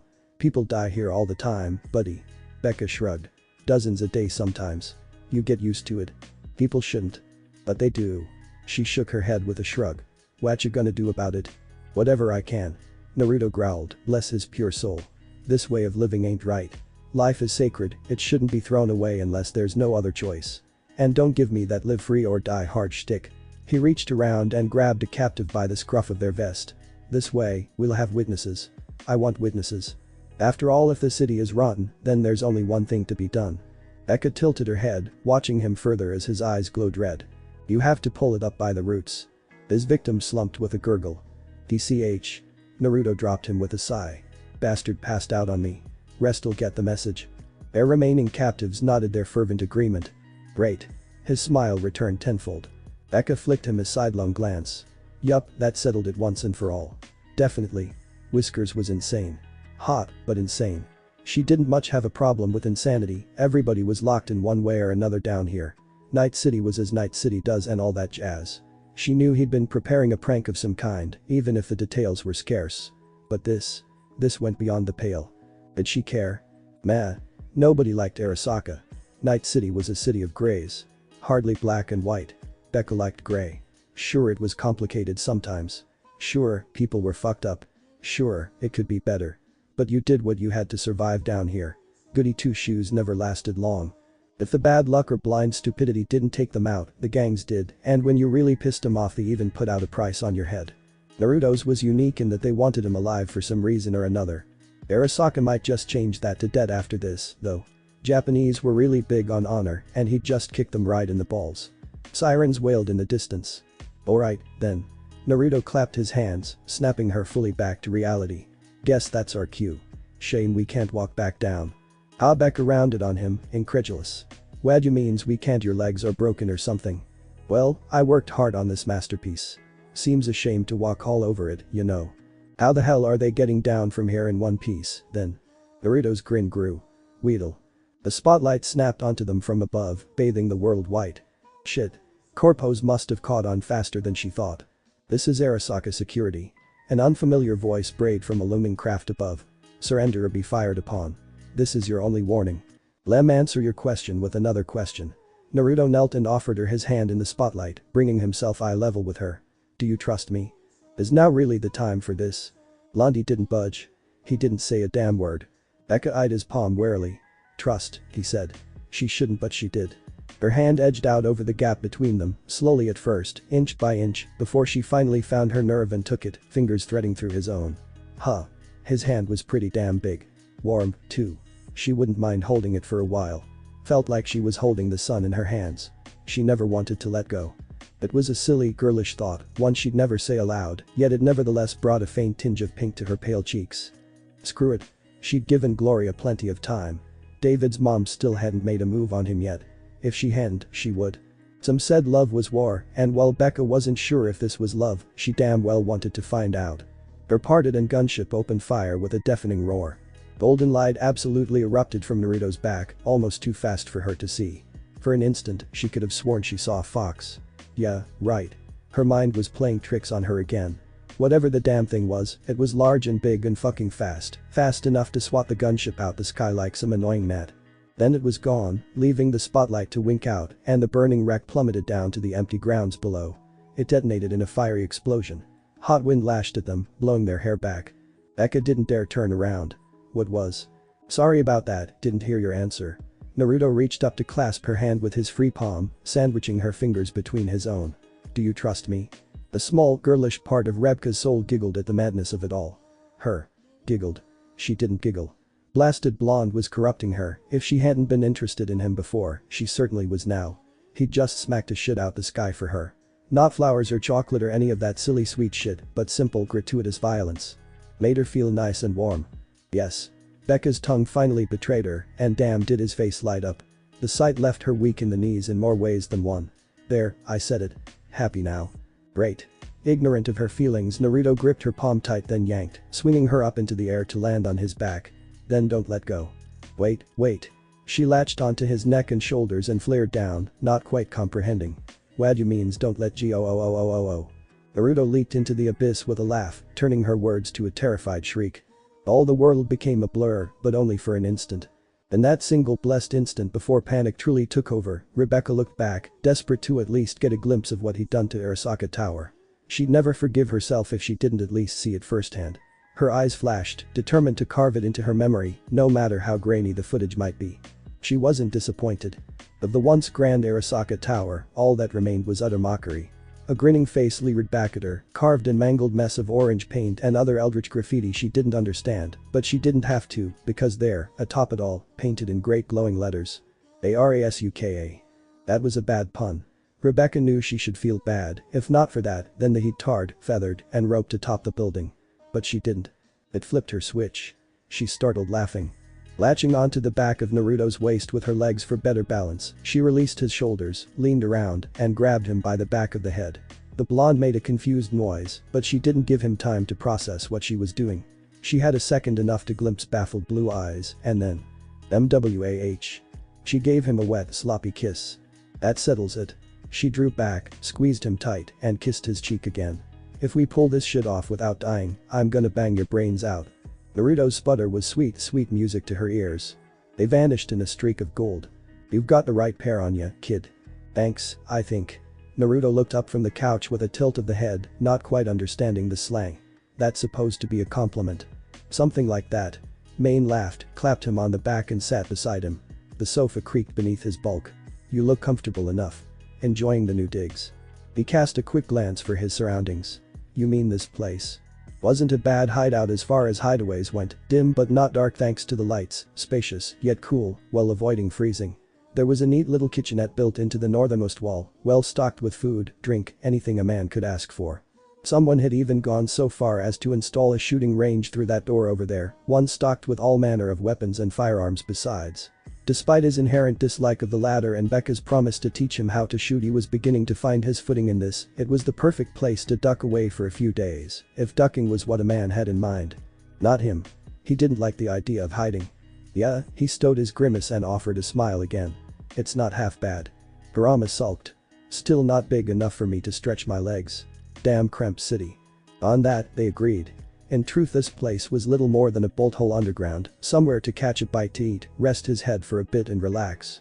For a man who could wear whatever face he wanted and disguise himself however he wished, this was akin to a game for him. A prank to surpass all pranks.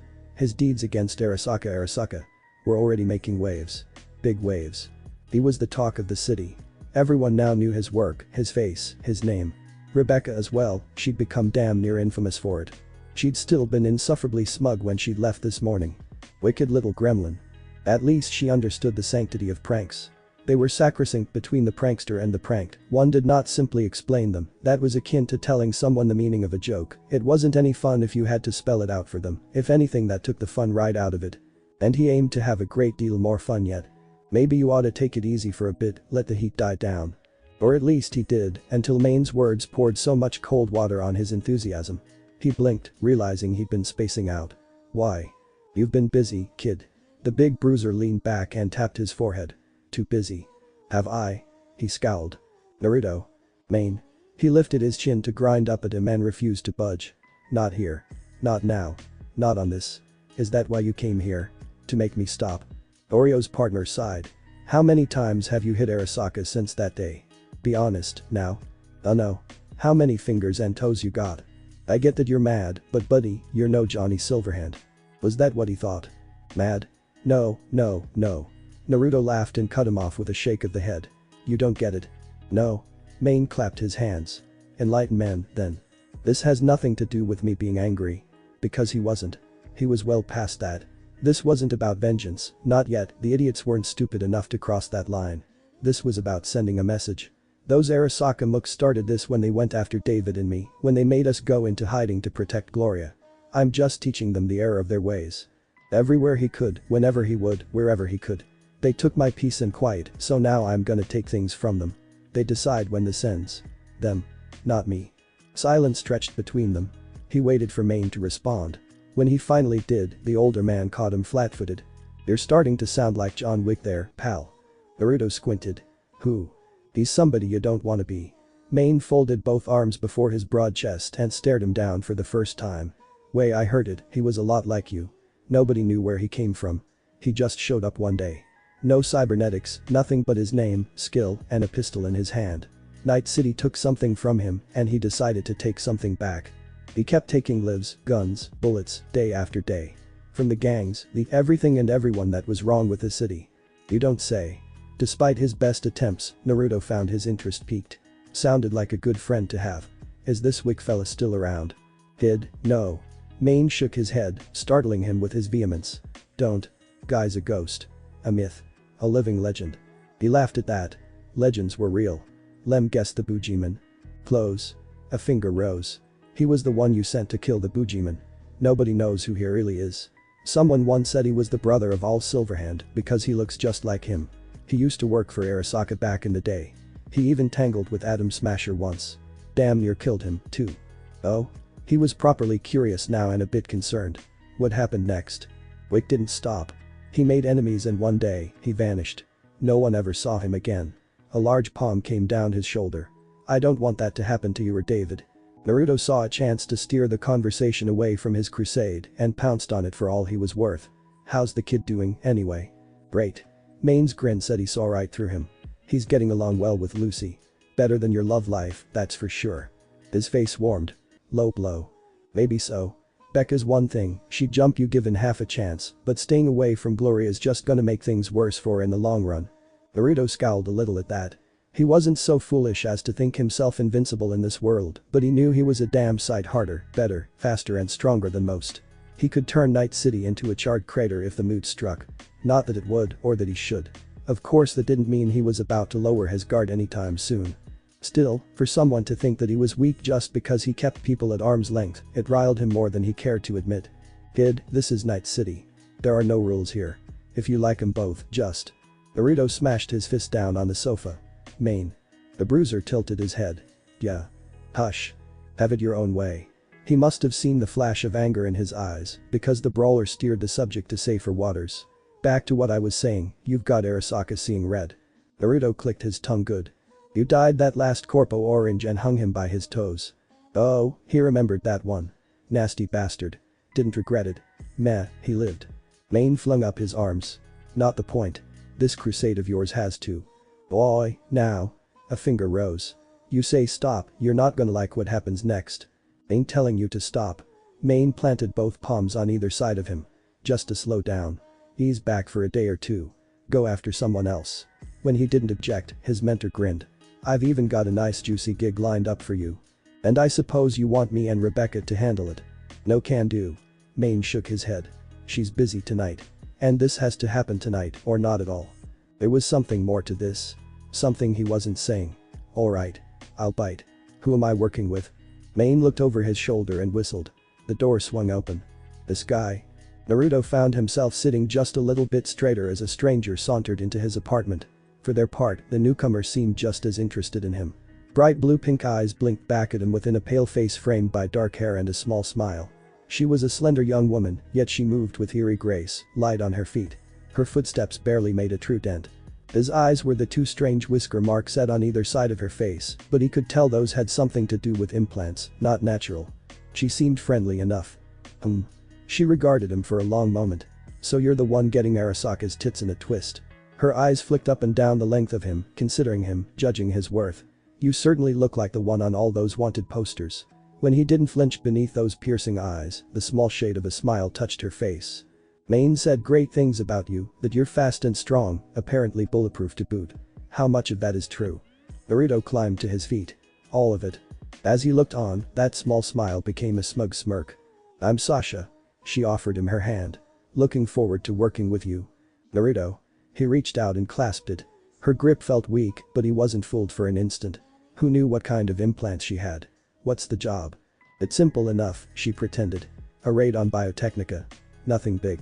We'll be extracting secret financial records on CHOOH2 and information on a new immunosuppressant prototype. Harama absolutely groaned in his mind. Did you catch any of that? Because I didn't. None of it. At all. He wasn't wrong, those terms certainly left Naruto's head pinning. That last bit went way over my head. Smash and grab, snatch some corpo secrets. She let his hand go and poked his chest. Think you can run with me? Cocky?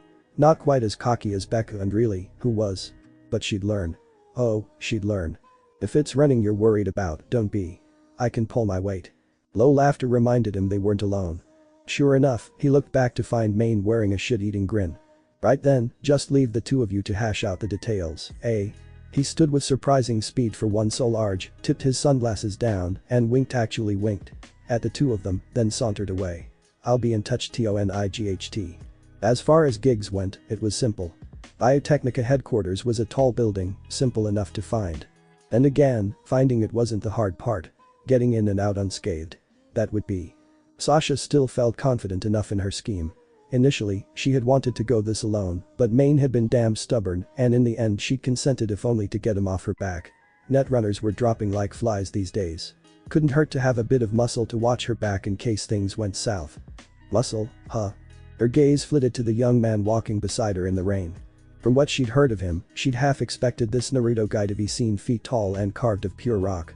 He wasn't of course, but that didn't make her any less curious. Kid looked good in red and black, but not the monster the videos made him out to be. He had a third of Night City running scared, another seeing red, and still more hollering his name like he was the next Johnny Silverhand. She stood in a fourth category herself. Neutral. Time and tonight.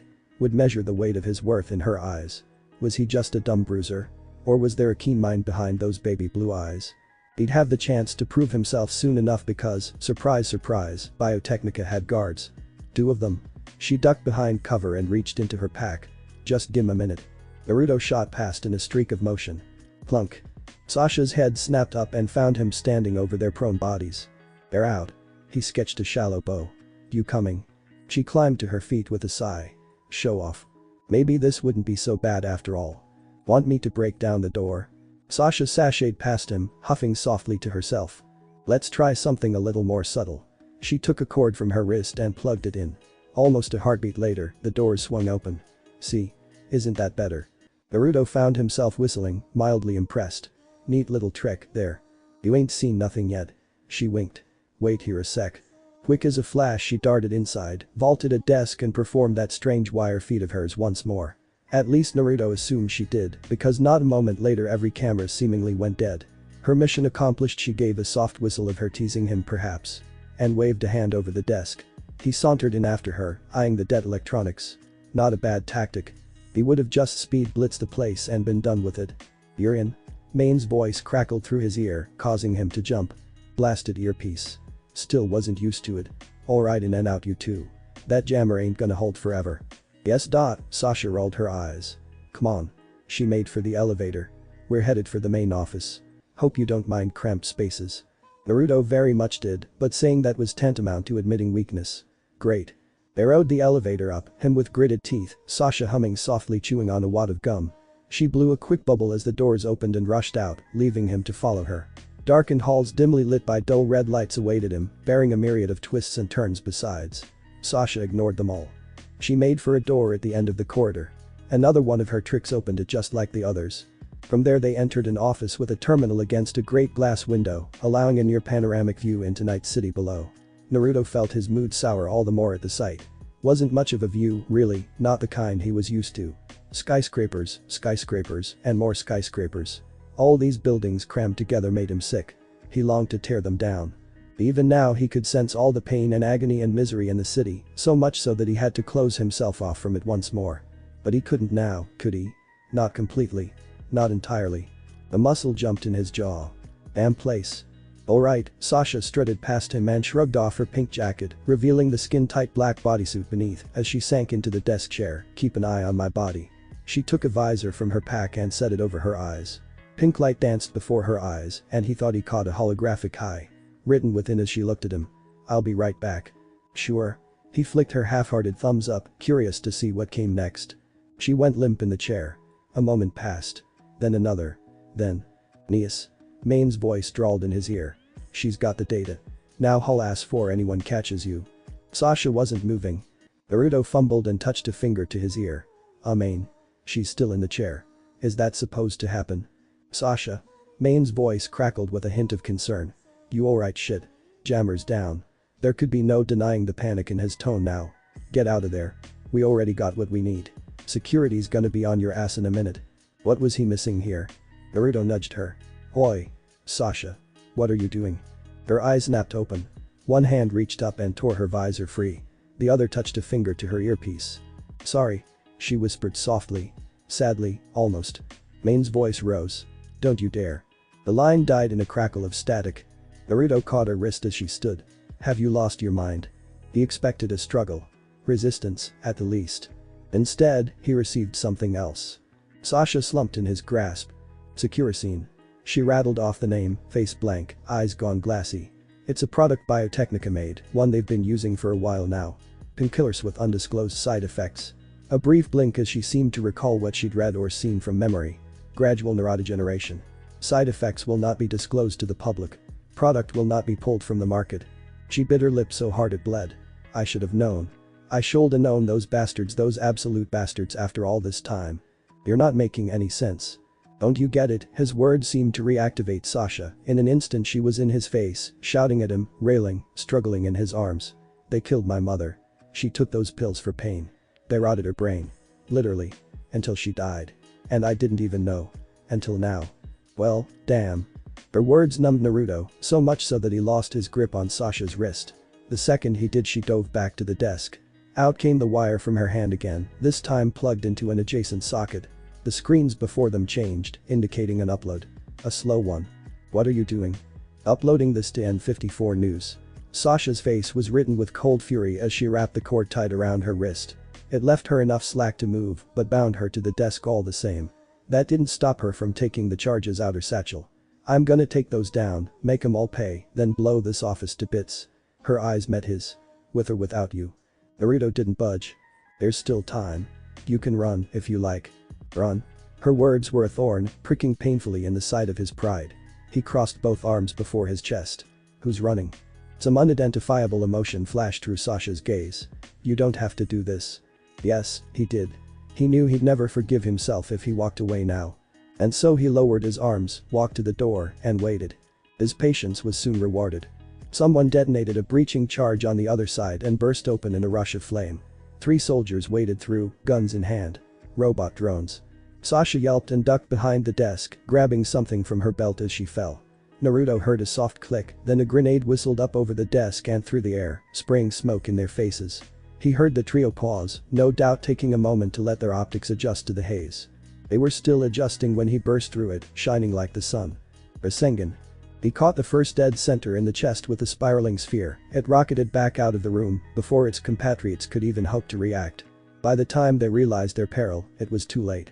Bullets battered harmlessly against his face and chest as he waded in to grab them by their heads. A flick of his wrist smashed them together, rendering them so much scrap metal. They crumpled like toy soldiers and fell at his feet.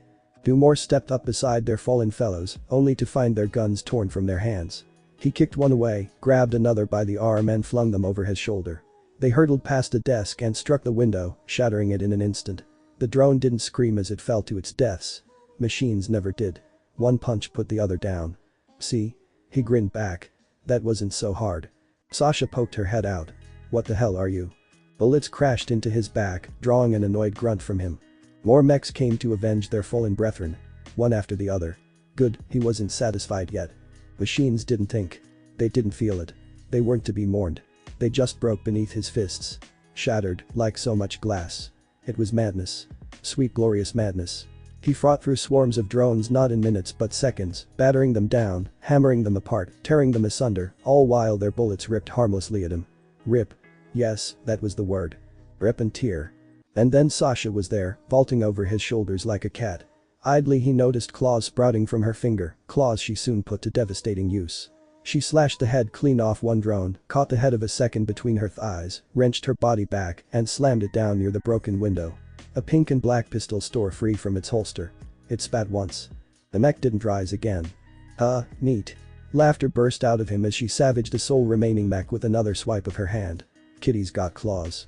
Sasha stood and giggled a little at that. It was a tired, exhausted sound. Thanks for staying with me until the end. Orm goes the outer lobe of his left ear. A hand settled itself against his back. He heard her whisper. Bye-bye Naruto. I had fun. Then she pushed. He fell. Time unwound in slow motion as his body pitched forward out the window. Naruto saw every raindrop silhouetted against the night sky, felt the hammering of his heart.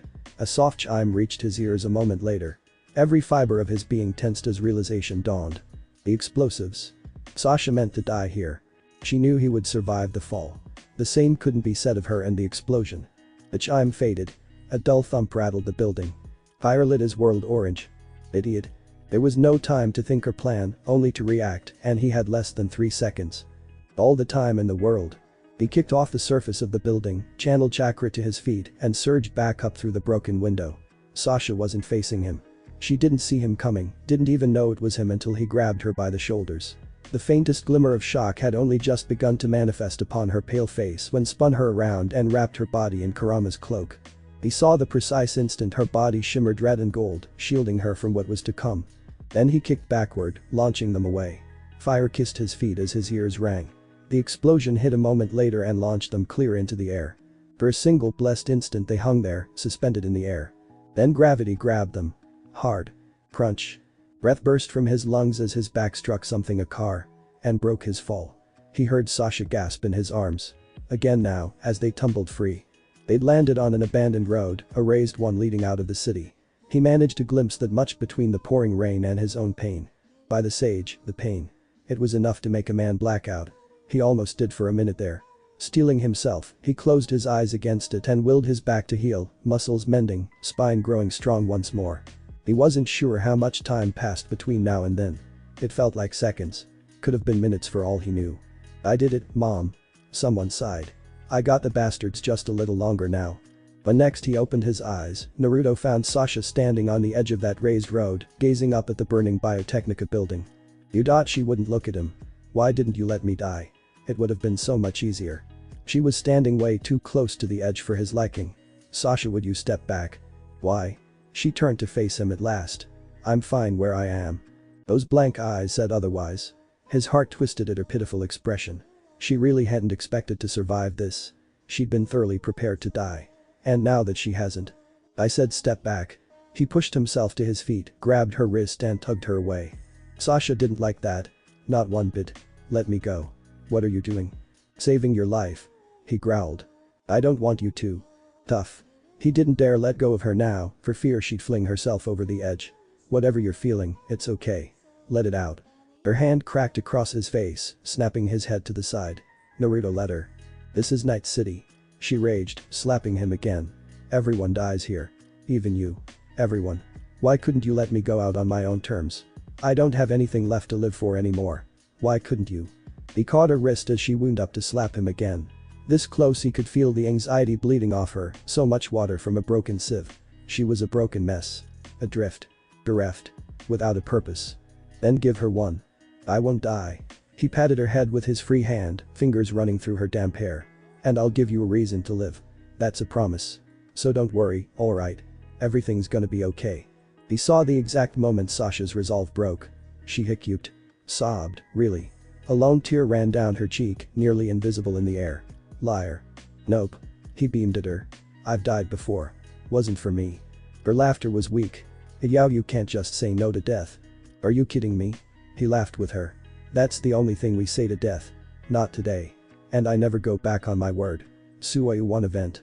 Sasha took a deep breath. And then. Motherfucker bitch shit whore. Harama whistled in his head. Not bad. I hate them. She wasn't done. Far from him. I hate those Biotechnica bastards. If it weren't for them, my mom. He let go of her wrist and gripped her shoulder. I know what it's like to lose a parent, you know. She stared at him for a long moment. You do, don't you? More than she knew. Feel better now? Oddly enough, yes. She turned back to the burning building office high above them. Not a soul inside. No one to see it burn but them and the broken drones. This'll bring those bastards down, right? It will. And if it doesn't? An idea dawned. Give 'em a minute. He walked to the edge of the road and held out a hand toward the building. This was stupid. Foolish. He knew he shouldn't be doing this. And yet Kurama didn't argue with him. Watch. Sasha made a baffled noise. What are you? Kurama's skull swelled around him. His body blazed gold once more, blue eyes bleeding red as gigantic jaws opened wide upon either side of him, the sudden act of which had Sasha scrambling back with a yelp. He gave her a quick glance, smiled, then looked back to the building. Black light burst between his fingers. Small at first, then it began to grow. He held the tailed beast bomb between his hands for a moment more, letting it form slowly, so she could see it, all of it, every bit of it. A fourth of his full strength should be more than enough to bring down a building. With a shout, he let it fly. The Biotechnica building didn't so much explode as it did burst. He struck the tower right at its foundations, obliterating them in a single blast. With nothing to hold it up, it buckled under its own weight. Floor after floor. Level after level. Not satisfied, he blasted the structure again, quickening its collapse. It began to burn despite the rain, the flames reaching high and hot. The entire structure crumbled in less than a minute. Naruto watched a towering mushroom cloud rise into the sky and smiled. There. Limbed in the flames, he turned to face Sasha once more. Think that'll slow him down? She opened her mouth. Closed it. Opened it again, moving now as she tried and failed to find words. He felt a burst of some unidentifiable emotion form in her heart. By the time he managed to make sense of it, it was almost too late. Sasha stepped in. Grabbed him by the collar, seizing the fabric in an ironclad grip. Naruto caught her wrist in his hand. Her eyes met his, lashes still damp from the rain. He could have stopped her, then. He had all the time in the world and she was waiting, giving him in and out. He let go of her wrist, let her draw him and press her mouth to his. It was different from Becca. She'd surprised him back at Arasaka, all energy and ferocity and mad giggling, the two of them high on a good prank. Sasha simply closed her eyes, stood there and held on for dear life, clung to him, really awaiting his response, whatever that might be. Eventually, he gave her an answer. She drew away, staring intently at him. My place. It was as much a question as a plea. Or yours. The apartment door crashed open. Naruto stumbled backward, gripping Sasha's waist with one hand, the other tangled up in her hair, pulling her closer as her tongue tangled with his. Her own were too busy with his belt and jacket. She tore the latter, gave up on the former when it wouldn't budge, and wrapped her legs around his. They barely made it into the bed. He tripped backwards onto it, and Sasha rode him all the way down, straddling his waist, leaving him at last as she reared back. He made a frustrated nose until she reached up behind her shoulders. Her back bodysuit fell away, pooing at her hips, exposing the creamy skin of her bosom to his wanting eyes. His throat went dry. Idly, he saw her scars. Sasha covered them absently with one arm and looked away, cheeks pink. Sorry. Don't be. He tugged her arm down. We all have 'em. That remark sparked something in her, something wild, feral, desperate. She tore off the rest of her clothes followed by his, with a bit of help. Her body was cold, chilled by the rain, but that they solved that problem soon enough between the sheets. Within moments she settled herself atop him and began to move. Slowly. Taking her sweet time. Tormenting him with every movement, every smile, every lingering kiss, the absolute temptress. He repaid her in kind. His hands came up to cup a swell of her, causing her breath to hitch into a reedy little gasp, one that soon became as he pushed himself up to kiss her fully. Her hands weren't idle either, she pulled him closer, all but grinding against his lap now, pushing away every barrier as she rode him harder, faster, without restraint. On and on they went at it until, her cries growing sharper, until Sasha broke first and cried out, arching her neck back. Naruto's world burst into soul-shattering white. "I don't want to move." Sunlight warmed his face, and yet that was Naruto's first thought upon waking. Warmth. He was just so darn warm under all these blankets. Hot, even. It enfolded every bit of his body, enough to make him want to move, yet simultaneously so comfortable that he didn't want to. The sun was out, and he could guess it was early morning at least. A quick glance at the nearby clock confirmed his theory. 7 in the morning, eh? Didn't mean to get up this early. Shoulda slept in. Eventually he had to move by dint of getting a cram and rolled over. The stakes were made and they were most marvelous indeed. Someone's bare bosom was pressed into his chest, infinitely warm and soft, so very yielding. Bigger than he thought they'd be. Memory proved swift to return, and with it came sensation, a most pleasant soreness which began to pervade every inch his body. He flicked his eyes away from those gorgeous valleys and found a familiar face waiting for him, serene in slumber. He'd left one haluva hickey on her neck, and judging by the way his hurt, he had the distinct feeling she'd left him a present of her own. Perhaps sensing the weight of his gaze, she hummed in her sleep and tucked her head just under his chin. His arms betrayed him and held her that much closer. So this is what it feels like. Now that he knew what it felt like, he never wanted to let it go. Never let her go. And then tongue betrayed him. Sasha. Her eyes fluttered open, reminding him of a lazy cat. There was no surprise in her eyes, no fear, no brief moment of tension. She looked up, saw him, smiled now and leaned up to give him a long, lingering kiss. He found himself returning it as she pressed against him. Her hands reached up to thread through his hair, tugging him closer. "You're warm." Naruto sputtered a little. Apparently she liked to cuddle. Who knew? She drew back, looking utterly at her ease. "Help me find my clothes." He honestly thought about it for a second, then thought better about it, sprawling himself back in bed. "Nah. Cheeky bastard." She rose with a yawn and stood slowly, granting him a rather unimpeded view of her backside as she padded across the room. He couldn't help but notice that she was walking more than a little crooked besides. "Oh, geez." He heard her mutter to herself as she stepped over a fallen dresser. An actual dresser. When had they knocked that over? "We made an awful mess last night." "You good?" "I am very good." She looked over her shoulder and winked, the faintest hint of a smirk dancing across her face. "You were better than I thought you'd be." His face went red, even as hers lit up in an impish grin. She knew how to tease. That settled it, she was a keeper. And again, we didn't exactly use protection now, did we? She turned to face him, underwear in hand. He made a strangled noise. "I don't think we did." "Ah, well." She shrugged a bare shoulder, the lazy motion did quite interesting things to her bosom, moreso as she bent down to shimmy into her panties. "I let the chips fall where they may." "You're being awfully blasé about this." "What can I say? I'm in a very good mood." She stalked back to him quick as can be and crawled back into his lap, pinning him down as a cat might a prey. "If a bun in the oven is the price I have to pay for getting my revenge against those Biotechnica bastards, then that's a fair trade. Besides," she tossed her hair as she sprawled herself atop him. "I always said I'd be twice the mom that mine was, and I won't make the same mistakes and leave any child of mine alone." He knew that tone, it drew a sigh from him. "You're still angry about Biotechnica, aren't you?" "Yup." Naruto knew that tone of voice. "And you're not done with them, are you?" "Nope."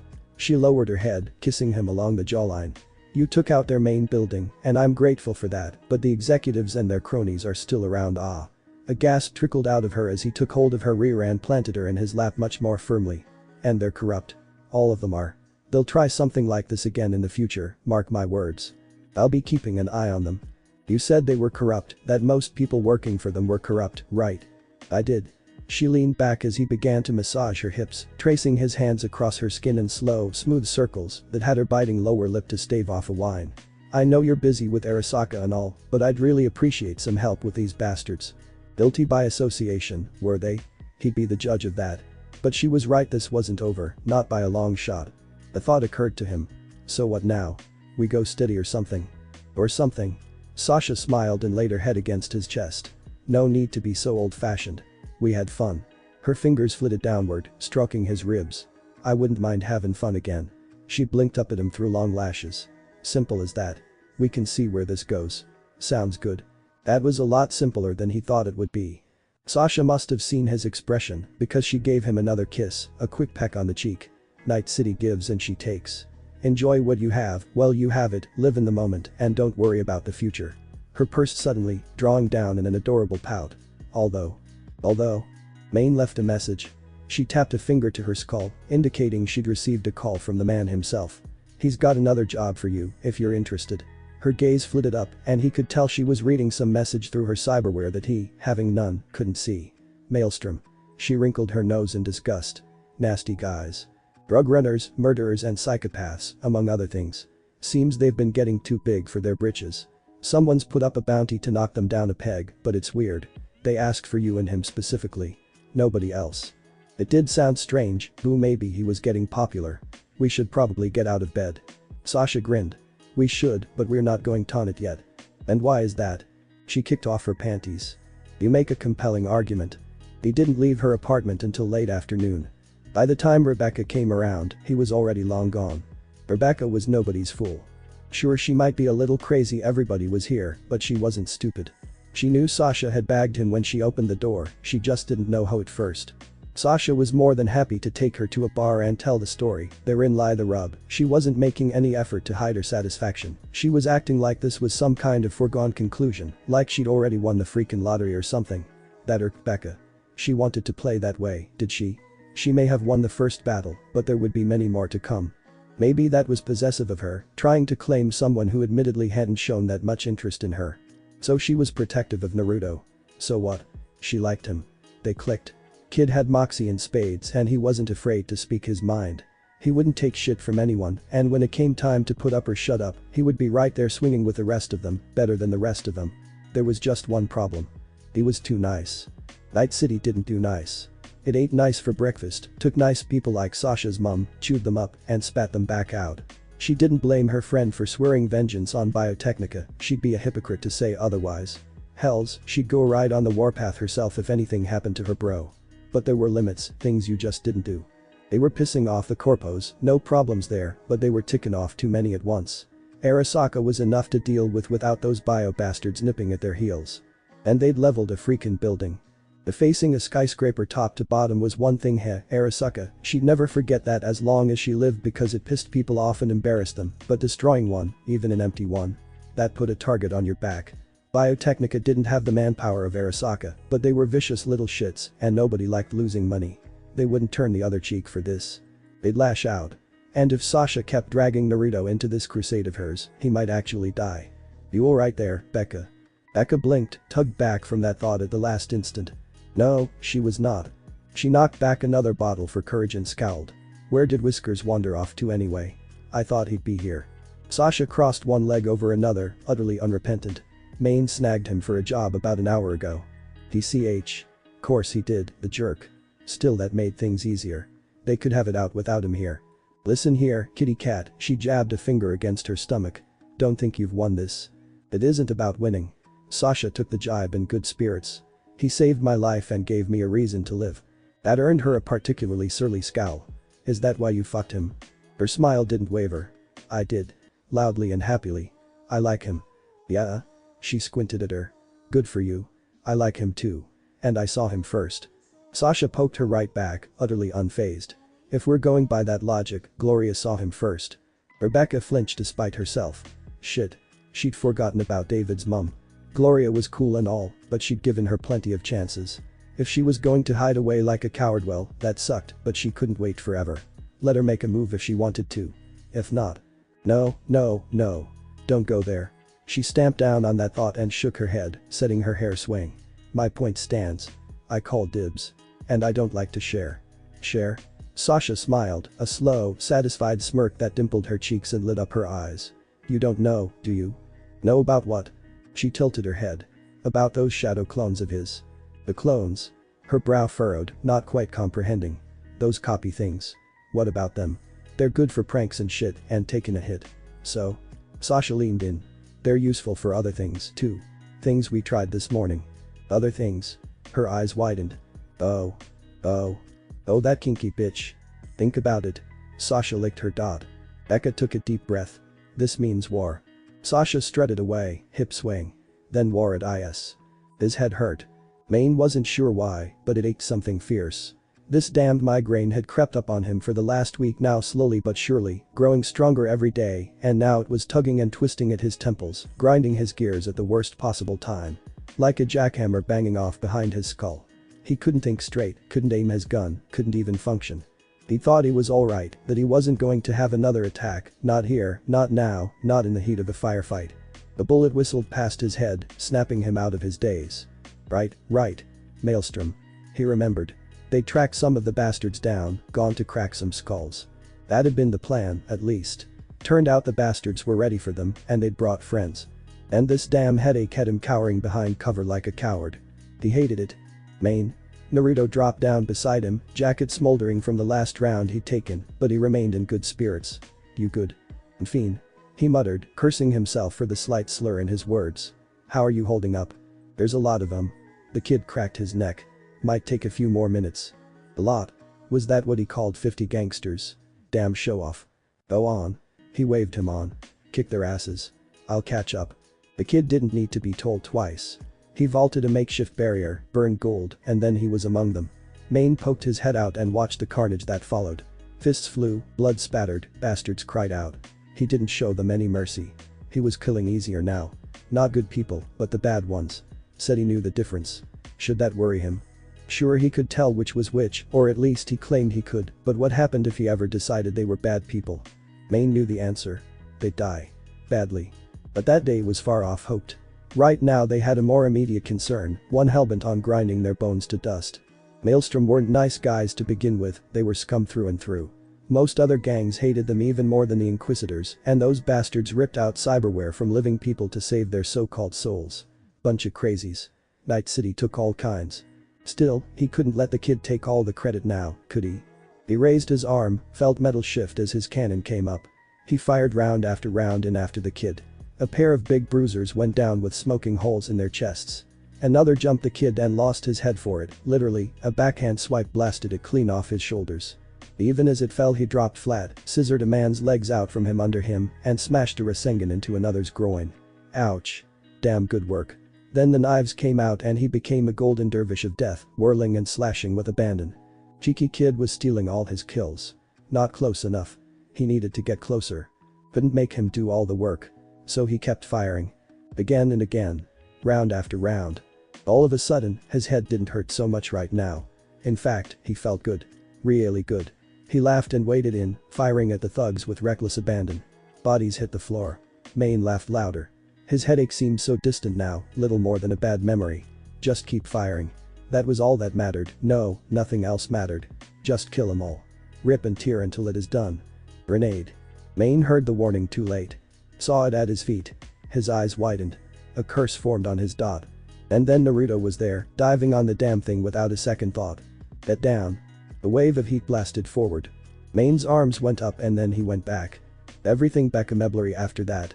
He was distantly aware his dim vision of the shouts, the sirens in the distance, the pain in his shoulders. Still alive, though. He supposed that counted for something. Crazy Maelstrom bastards. What kind of psycho cooked a grenade for that long? No, never mind that, where was the kid? He found him there, sprawled on his stomach in a pool in street. Something deep inside Maine cracked. He was moving almost before he realized what was happening, dropping down to his knees. Boy. He gave him a shake. Come on kid, don't do this to me. And then the blonde bastard rolled over onto his back, grinning from ear to ear like a Cheshire cat. Oh. Kid, how are you alive? Sage mode. Golden eyes gleamed up at him, half-lidded with pain. Heart in my skin at the last second. Still hurt like hell, though. It looked like a haluva lot more than that.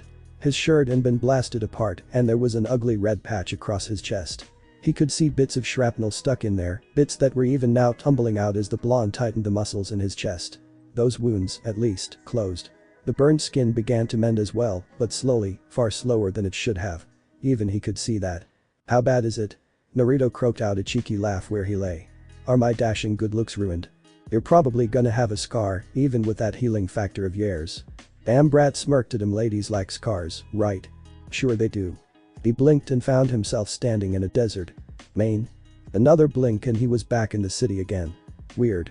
Maybe he needed some more sleep if he was seeing things. Sleep. Nothing else. That was all. Yeah, just some rest. there was still so much for him to do. He couldn't go and let a little thing like this trip him up. No. Hell no. He'd be fine. He had promised Gloria. He still had to look after the kid. Still had to get that ring and pop the question to Dorio. He was fine. Just fine. Fine. Main. Naruto snapped his fingers at him. Huh. He was standing, now. When had that happened? You alright? Fiend. He wiped a bead of sweat from his brow and fought down an awful shudder of realization. No, was alright. Just peachy. It's only a headache. That's good. Naruto raised a soot-covered hand. You mind telling me how many fingers I'm holding up, then? Main squinted at him. You flipping me off with both hands there? No, that seemed to make him sad, somehow. No, I am not. I'm gonna need you to lay down. Ha! A disbelieving peal of laughter tumbled out of him. That grenade rattle your brain or something? I'm fine. You're not fine, big guy. A finger jabbed at his gut. You're exactly the opposite of fine right now. You went completely spacey during that fight and almost got shot for it. That grenade would have blown you to bits if I hadn't jumped on. Sit down or I'll knock you out and call Dorio. That chance of that. He was fine. You're overreacting. I've never felt better. He clapped him on the shoulder and turned to leave. Come on, let's go collect our reward. The blonde boy immediately to block him, arms spread wide. He walked right into him and bounced off. The low growl rumbled in his throat, deep and menacing. Move, kid. No. Naruto glared up at him, resolute. There's something wrong with you. I'm not letting you take another job like this until Kiwi and Dorio take a look at you or hey. He leaned past him suddenly, eyes alight. Speak of the devil. You have perfect timing. Shit. Main glanced to the door. No one was there. I'm sorry. He rounded on Naruto, but too slowly. Far, far too slowly. Clenched knuckles barreled into the side of his head. It was a good punch. He never stood a chance. His body spun to the floor, reeling. Darkness swam in. Gloria glared at her arm. Her arm remained silent and immobile. Of course it did. It was an arm. It didn't have a mind of its own. Right? No, that was silly. She'd watched too many horror movies. She rolled over on her sofa with a pent-up sigh. Am I losing my mind? Sometimes it felt like she was. Even as she spoke, her fingers absently scratched her bare arm, scraping it raw. Damn thing still itched like a bitch. No, it had gone well past that. These days, it felt like she'd dunked the damn thing in lava. It tingled all the way up to her shoulder now, even when she slept. Reading couldn't distract her long enough. Sleeping on it was no help at all, wrapping it bandages didn't help either, there was no wound. Every doctor she'd been to had told her something similar. It's all in your head, my dear. Here, take these pills. Here, drink this. Here, try this exercise. Useless odds, the lot of them. Naruto. This was all his fault. He'd done something to her. He must have. The next time she saw him, she was going to give him a piece of her mind and demand that he fix it. A knock on her door brought her up short. Hello? Someone called out to her, voice muffled by metal. Miss Gloria. Is there a Miss Gloria Martinez living here? Her blood ran colder than ice itself. Yes. There's a package here for you. Package? What package? She hadn't ordered anything. Was it something from David? It seemed like something he'd do. She'd not seen her dear boy in so long now. Maybe he was trying to raise her spirits with a cheesy gift or something. Still, she wasn't about to just open the door to anyone without being prepared. She swung the door open and laid one hand on the sidearm at her hip, ready for an Arasaka ambush, but none came. The weary, haggard-looking man in a blue delivery uniform awaited her on the other side. He thrust a clipboard at her. Sign here, please.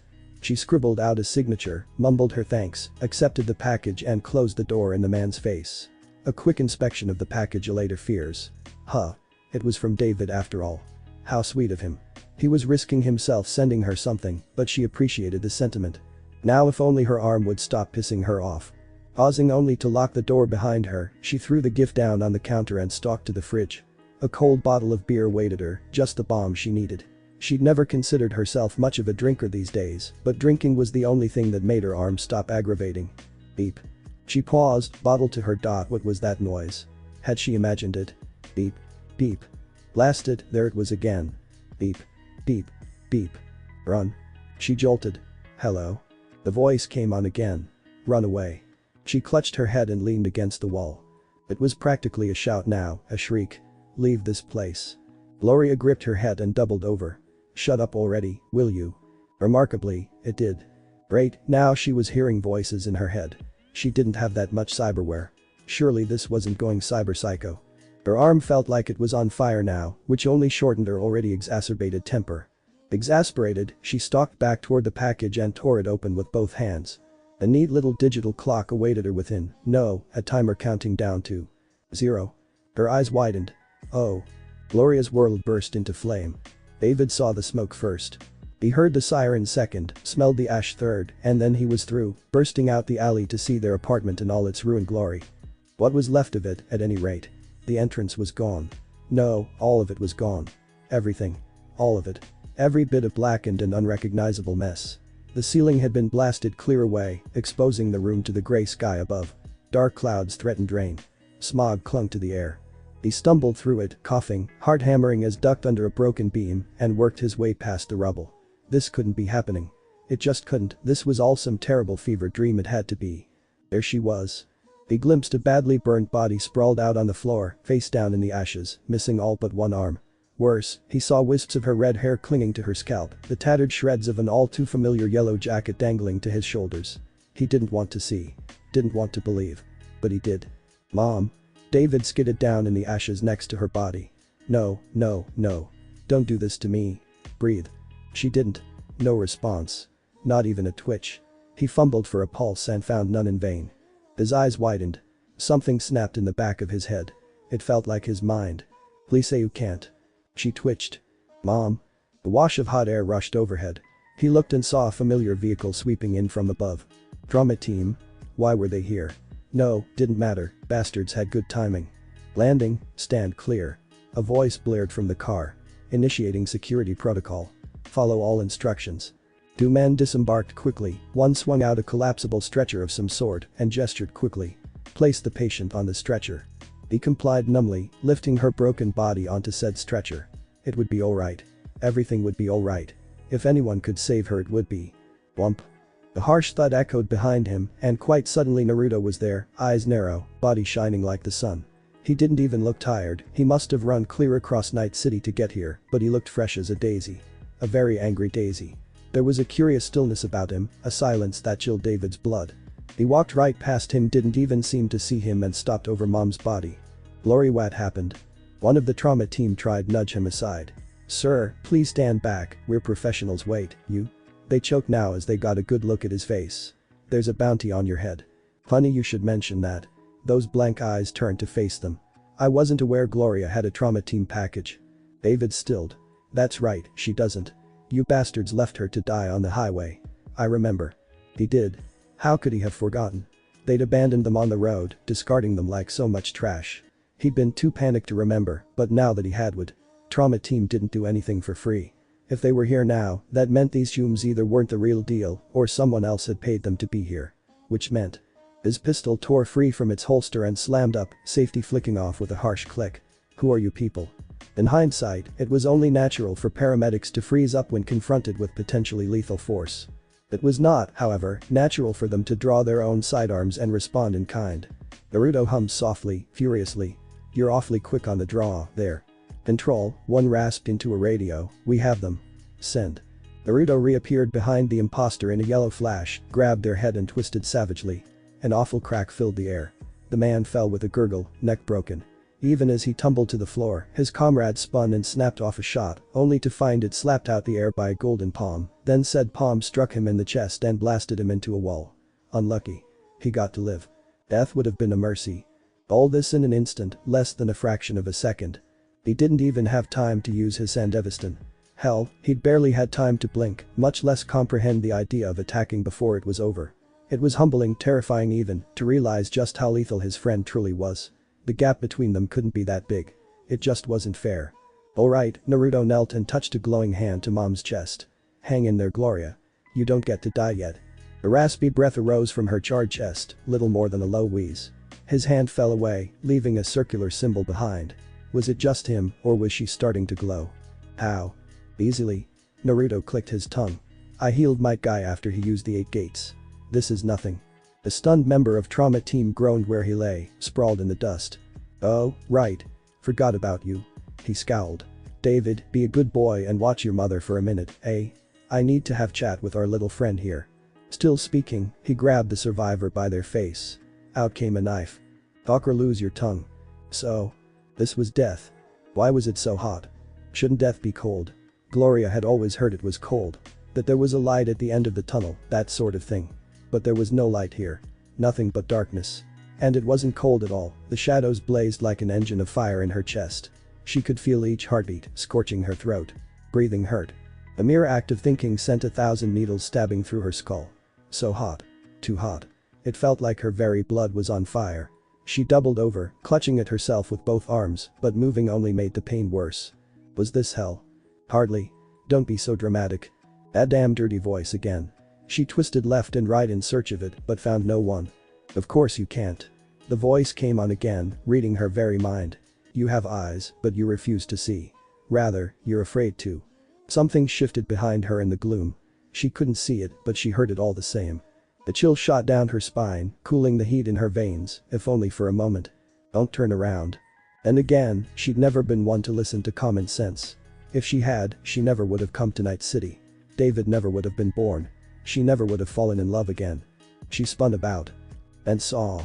A massive fox lay sprawled before her, a beast apart, its fur a dark shade of red. 9 tails swayed lazily behind it as it regarded her. Its muzzle had so many teeth, too many teeth.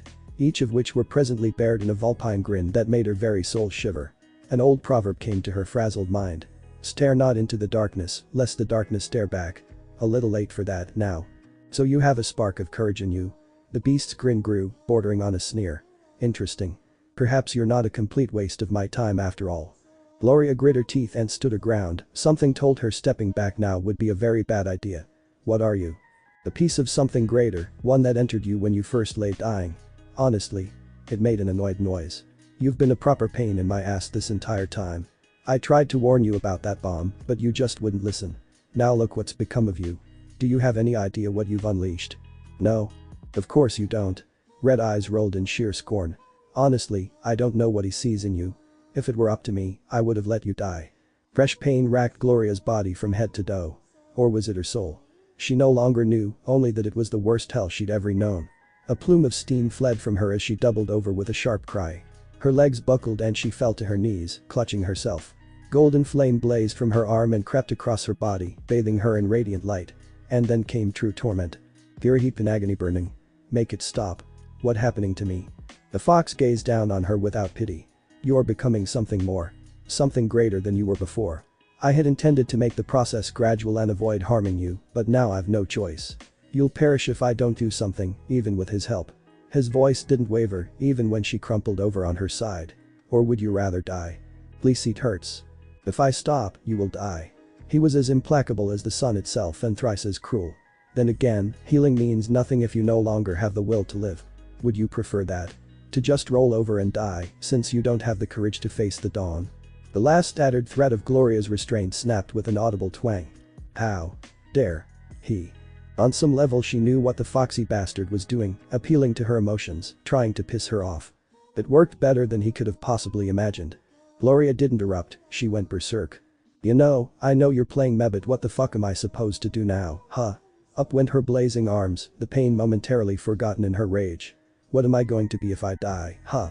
She railed at the fox steeped in darkness. Dead. Damned. Destroyed. A footnote in the paper. An obituary. Cremated into a bit of ash and left to rot in a jar while my son weeps for me. Her voice peaked further, breaking briefly as the fire licked across her body. Is that fucking all? What was the point in me surviving in the first place, then?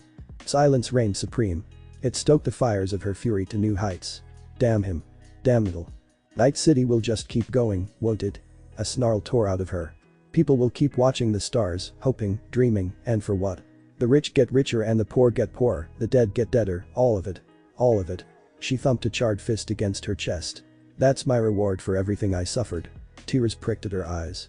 That's why I survived 18 years of torment in this cesspit of a city. The fighting, the clawing, the loneliness, the fucking loneliness. She flung a flaming hand at him, screaming at the top of her lungs. All of it keeping David alive so I could rot. Because the person I trust the most knocked me up and ran off. And now that I've finally found someone else. Garama leaned in. Are you going to lay down and die like a coward? No. She flipped him off. Fuck that and fuck you. I absolutely refuse. The fox grinned at her. Then what will you do? That was the question, wasn't it? An answer came to her. I'm gonna get better, find that blonde bastard, and I am going to ride him until he sees stars. Kurama's laughter was the last thing she heard. Her world blazed. Tanaka was waiting for him. Hell, he made it easy, the man's guard stood down and let him past without so much as a word. Naruto supposed he should feel flattered by their compliance. Unfortunately, everything was overshadowed by unyielding rage. He didn't bother to question why they might want to let him into the building in the first place, or that it might even be a trap. He was much too angry for that. Let them follow at a distance if they liked. One move and they would die. He knew better than to take an elevator and so chose the stairs instead. Up he went, 1 floor, then 2, 3, 4, lost track of them all. Quite suddenly a door parted before him, and there he was. The executive waited him behind a black desk, hands clasped before him. His office itself was surprisingly sparse, save for a terminal bolted to the wall and a wide glass window beside it. The entire room was utterly devoid of ornamentation. Guards flanked the large man on either side, ready to spring into action at the slightest provocation. He could sense their smug satisfaction just as easily as he could Tanaka. These weren't good people. They were proud of what they'd done, arrogant, even. That confidence didn't waver, even as he took a step forward. HELLO, is this ARASAKA? I'd like to make a WITHDRAWAL. Mounted guns dropped down from the ceiling, fixing him in red laser sights. Naruto Uzumaki. Tanaka stood at last, hands clasped behind his back.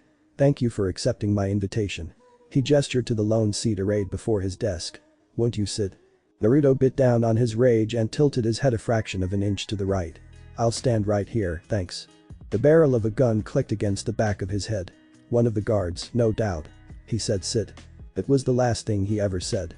The fist swung backward and the guard's skull burst like an overripe grape. His headless corpse dropped to the floor behind him. Aren't you a marvel? Tanaka leered at him without fear. And all this without a speck of cyberware in your body. I admit, it's made tracking you down quite difficult. We knew you would never surface of your own accord, not willingly at least. Did you enjoy our present? It was him, after all. He hadn't been entirely sure after he interrogated that mook. Clarity was an awful thing. With it came anger, shattering his self-control. He looked back to the window. Air cars rushed by outside, blissfully unaware of the horror that was about to transpire. Nobody cared. Gloria was on death's door, these people had all but killed her, and no one cared. It made him twitch. I won't let you get away with this. Blue eyes snapped into feral slits of red death. I won't let you. Enough of your tantrum. Tanaka raised a hand and every gun in the room trained on him. We have need of your services. Don't make this difficult. And just like that, the rage became a cold one. The fire burned in him still, but it had gone sub-zero. Arctic. Don't make this difficult, Tanaka said. Like it was nothing. Like this was a routine for him, something he did every damn day, without hesitation. How many lives had he destroyed to get his way? Was he even the first? No, it didn't matter. He would be the last. And so he stepped forward. The guns tracked him, of course. He ignored them. I'm only providing one service tonight, care to guess what it is? Tanaka still didn't realize the danger. Don't be a fool. You're hopelessly outnumbered. Think of all the good we can do if we work together. He kept walking. A bead of sweat ran down Tanaka's brow. Kill me and you'll make all of Arasaka your enemy. I've already got plenty of those. He drawled. What's one more on the pile?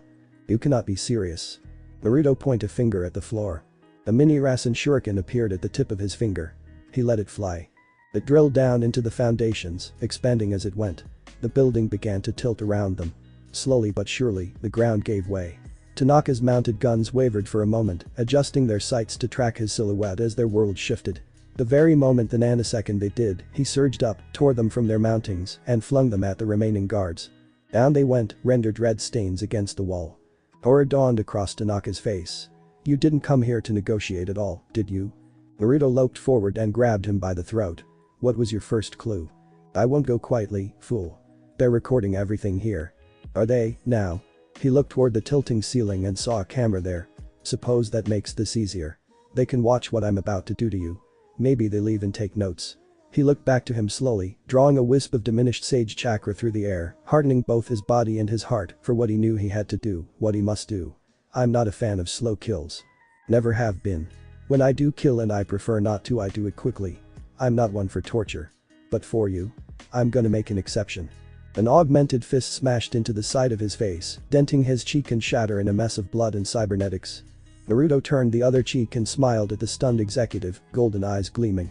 Try again. Impudent pup. Tanaka's remaining hand shattered on his chin. The man reeled back with a startled gurgle, gaping at the ruined remnants of his once mighty fingers. His piggish eyes flitted down to the mangled digits, back to him, then to his crumbling hands once more. Naruto saw the precise moment the executive realized the true extent of his folly. He waited, watched that fear grow, turning Tanaka's legs to jelly, taking root deep within the heart of his prey. The realization that he was better than him, that he knew it, that he was going to die.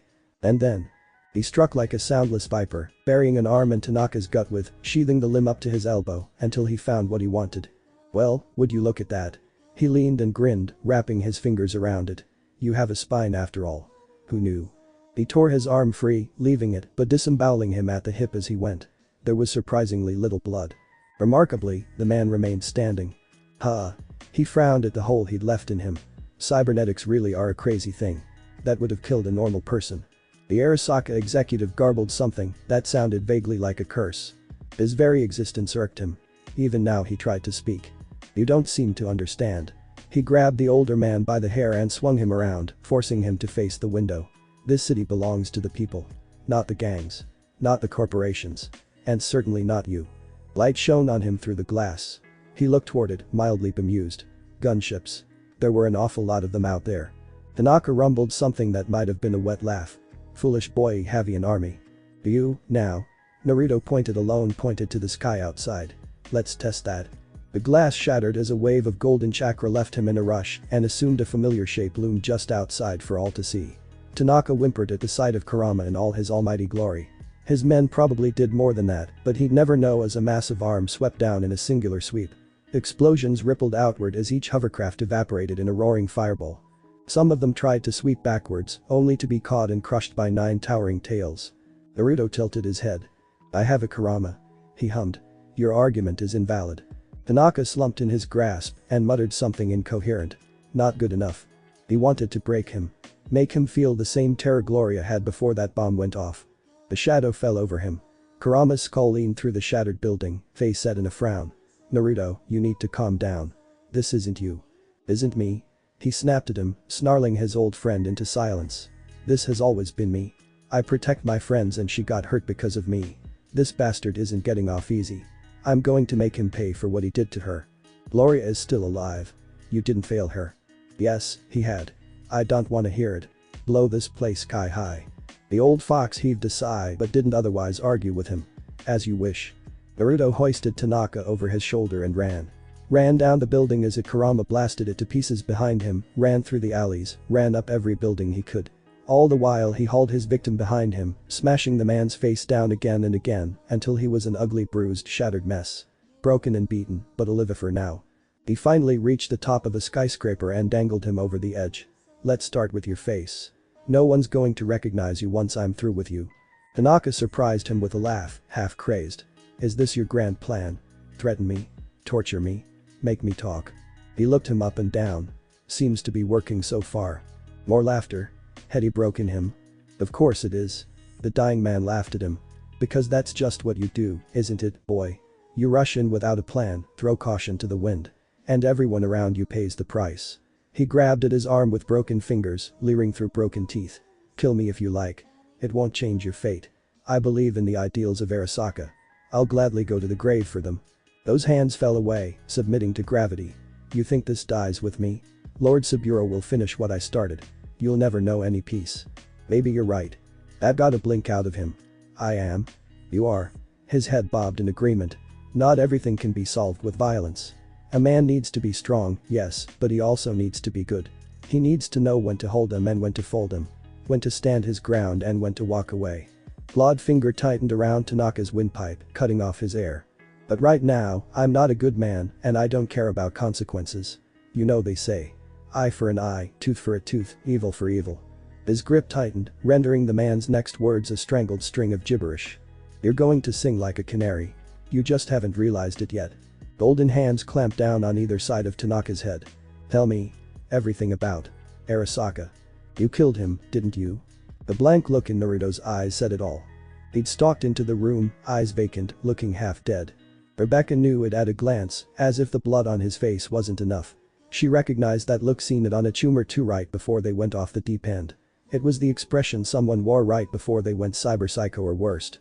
Problem was, Naruto wasn't insane. He knew what he was doing. What he'd done. He'd already wrought far more havoc than a crazed killer ever could, and unlike a cyber psycho, he didn't have the excuse of losing his mind to fall back on. She'd seen the footage. They all had. An Arasaka building flattened, blasted to the ground by a giant golden fox. Said fox had vanished into thin air by the time the authorities arrived, leaving an untold amount of dead bodies in its wake. Atom Smasher had arrived on the scene too late, unable to do anything but grumble at the mangled bodies left behind. All of them belonged to Arasaka. 100 dead. No innocence there. Sasha had laughed herself silly at the corpo's plight and promptly gotten blackout drunk. As to the others, well, he'd really done it this time, hadn't he? Meh, not like she'd planned to die old or anything. How's Maine? Becca blinked, startled to find the bloody blonde staring down at her. He was getting blood all over the floor. For a moment she actually felt a little thrill of fear shot through her. Stupid, she knew. He'd never hurt her. Not so good. Dorio's been keeping him on ice so like you ask so he doesn't wake up and go ballistic, but that ain't gonna last much longer. And Gloria? Resting. David hasn't left her side. He grunted at that. Lem see Maine alone. Her grimace became a scowl. Dorio ain't gonna like that. Didn't ask, don't care, buzz off.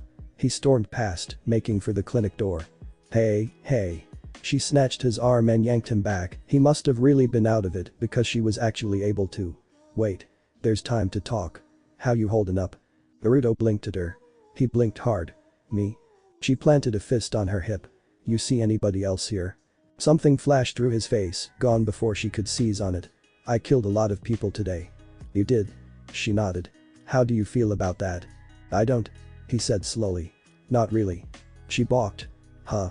I was so angry at the time, but now I just feel tired.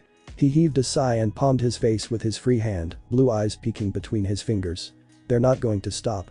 I think that's what Tanaka meant before I killed him. This is only the beginning. It might take months or years, but they'll never stop coming until I stop them. Cut all the heads off the Hydra, you know. Every last one. He was rambling now, laughing the laugh of a man pushed too far, too hard, too swiftly.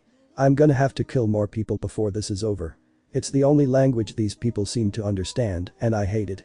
His voice broke under the strain and something cracked in her heart. Come here. She drew him closer. Just come here. Damn it, she hated being short sometimes. The best she could do was hug his midriff. I'm not the best at this sappy shit, but you can talk to me, if it helps. You're holding a murderer. Bitch, I've killed people, too. Loads. He looked away. I'm getting blood all over you. Still don't care. I'm never letting you go. Speaking of which, she yanked his face down to hers and smashed her against his. How's that? Better. Becca. She kissed him again.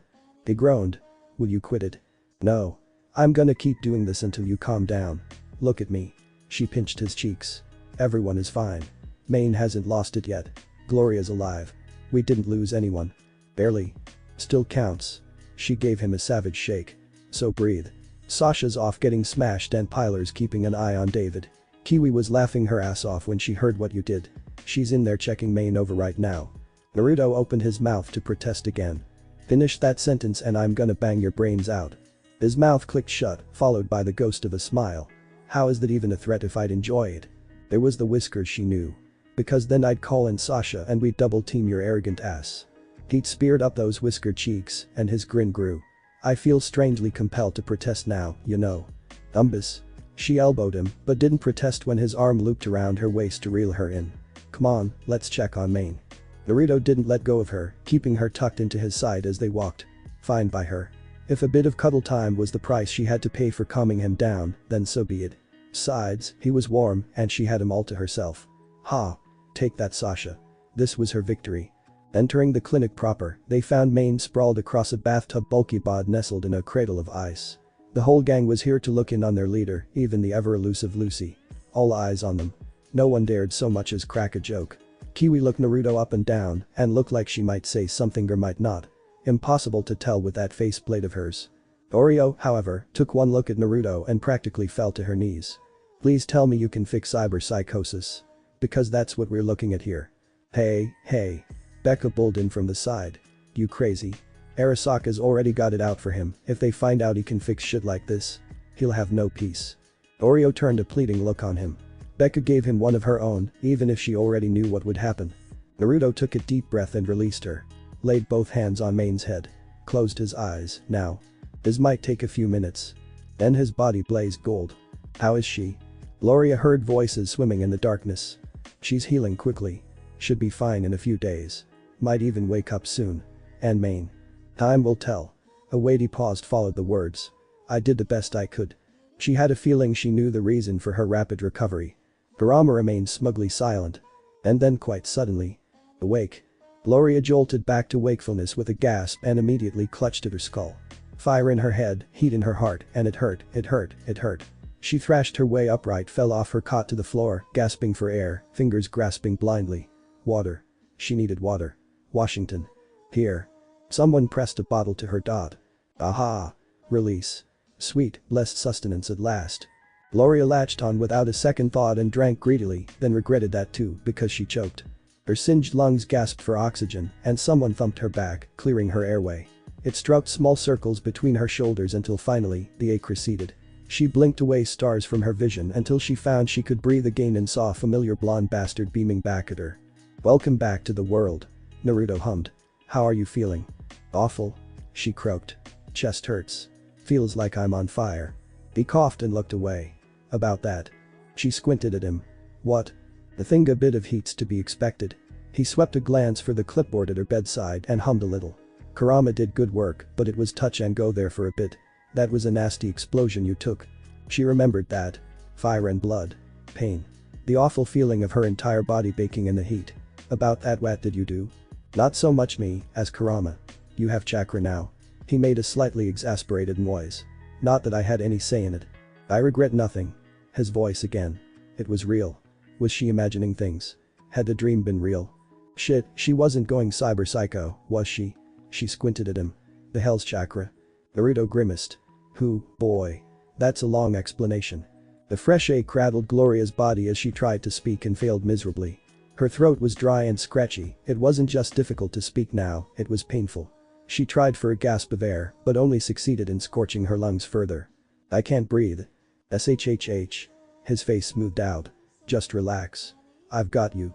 Her smiling savior pressed a hand to her throat and she felt the pain recede, pushed back by that strange golden light of his. No, Wade wasn't glowing. This wasn't him. It was her. Gloria looked down and her eyes absolutely bulged. A tiny noise of disbelief fled from her dot because you see, she was shining, literally burning gold. Had she a mirror she would have realized her eyes were burning like the sun, searing a stark shade of amber red. Her body shimmered with ethereal light, beautiful black marks etched against the flame. And yet, for all that was no pain. Tell that to her brain. She panicked. Fire, why am I on fire?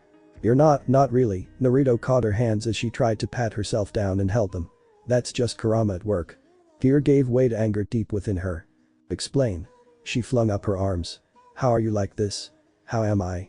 Who even are you, really? Her let her go and scratched the back of his head with a rueful laugh. It's a bit of a long story. She grabbed his arm and yanked him close. Start talking. Alright. He steered her back to the bed and plunked down beside her. Suppose I owe you that much. Just like that. Wait, what was he doing? And why was she so sleepy? He touched his forehead to hers. Lem show you. The world began to blur around the edges. And she saw Naruto's myriad memories. All of them. Each bit. Everything. Gloria fell into them all. It was a sudden and abrupt thing. One moment she could feel Naruto's forehead against hers, in the next, the world lurched and she found herself tumbling, falling, yelping into the black. A hand caught her and reeled her back. She caught sight of a gleaming golden glint in the gloom, one that rapidly resolved into the blonde himself. We'll start at the beginning. He granted her a small, sad smile. Once upon a time, there was a boy and a fox. The world rippled around them. One moment there was naught but the void, in the next they stood before a burning village and a familiar massive kitsune rampaging through it. Hey. Kurama made an annoyed noise. Not my proudest moment. A man and a woman sealed the beast into a boy. The smallest of babes, a lad with blonde hair. And then they died. She saw it all. Each painful moment, heard their last, dying words. It hurt more than she could ever explain, made her think of leaving David all alone. No. She stepped back, shaking her head. I don't want to see this. I don't want to hear it. Take it away. As you wish. Naruto waved a hand and the scene blurred. The boy was grown now, sitting alone on a swing, watching from a forlorn distance as other children played without him. He was a human sacrifice, Naruto hummed beside her, whiskered face betraying nothing. In my tongue, a Jinchuriki. The boy was alone for much of his young life. Many thought him the monster he contained. but he didn't let it break him. His hand moved again, and so too did the scene unfold, like pressing the play button on an old vid. The boy tried to give the girl with pink hair flowers. It did not end well. No matter the circumstance. She saw the hurt flash across the little lad's face before he concealed it with a cheery smile. Her mothering instinct nearly kicked in then and there, it would have, had she noticed someone else as the scene played out. Another girl watching him from afar, a shy little thing with dark hair and pale eyes. Curious. Take a walk around if you like. Naruto sounded almost amused. It's an old memory. Gloria granted him a quick glance, but did just that. Don't want anything to do with him. The pink one was ranting to a blonde girl wearing white and purple. He's the dead last. My mom said he's a monster. Naruto's younger self pretended he hadn't heard, but he must have, else this wouldn't be in his memories. She tried to touch him, but her hand passed right through him, as though he didn't exist. This was your childhood. She looked to him. They treated you horribly. Some of them did. Naruto turned away with a wistful expression. Some didn't. The boy failed to realize it at the time. Maybe things would have been better if he had. Gloria followed his gaze. Sure enough, the shy girl was gone. She'd vanished to parts unknown. A small sigh slipped from her. She didn't know what she was missing. The bemused blonde waved his hand and the scene wavered rapidly. She found herself standing in a forest as the blonde boy, there could be no doubting it was Naruto now, stood over a beaten and battered man Mizuki. His memories cheerfully supplied the name, hoisting a massive scroll under his arm, grinning like a loon. A wounded man wrapped a blue headband around his head, etched with silver. The boy wanted to be acknowledged by those who rejected him. So he decided to become Hokage. To prove himself. Here at last, a small, sheepish smile plucked at the corner of his mouth. It was an interesting time for him. Events moved rapidly after that. The images wavered again, and she found herself bombarded with sights and sounds she'd never experienced before. A masked man with silver hair, a bell test, learning to work together with his teammates, one of whom was the pink one. Gloria knew she shouldn't hate a child, but she felt an ember of anger spark in her chest whenever the pink one, Sakura, turned him away, or worse, struck him. As to the other one. Huh. Naruto hummed. I almost forgot how much of a broody bastard Sasuke was in the beginning. Suppose he had a reason to be. The world rippled again. When next it came into focus, he stood over him, a younger Naruto, skewered by needles. But even so, he was my friend. What followed frightened her. The boy appeared to die, perishing in young Naruto's arms. He hunched over him, went berserk. The crimson chakra, the feral transformation, the absolute rage etched across the boy's face. It was but a glimmer of what she'd seen before, the raw cry of a child who'd lost something oh so precious and hadn't realized it until the very last moment. He looked past her, through her, to the masked enemy beyond in a hall of frozen mirrors. She saw his fury. The wrath. The hate. I'm gonna kill you. He lunged. Naruto stepped between them, waved a hand, and the feral scene flitted away. Gloria gulped and found herself shying behind him. It doesn't bother you? Not anymore. He shrugged. The past is the past. Was it? Was it really?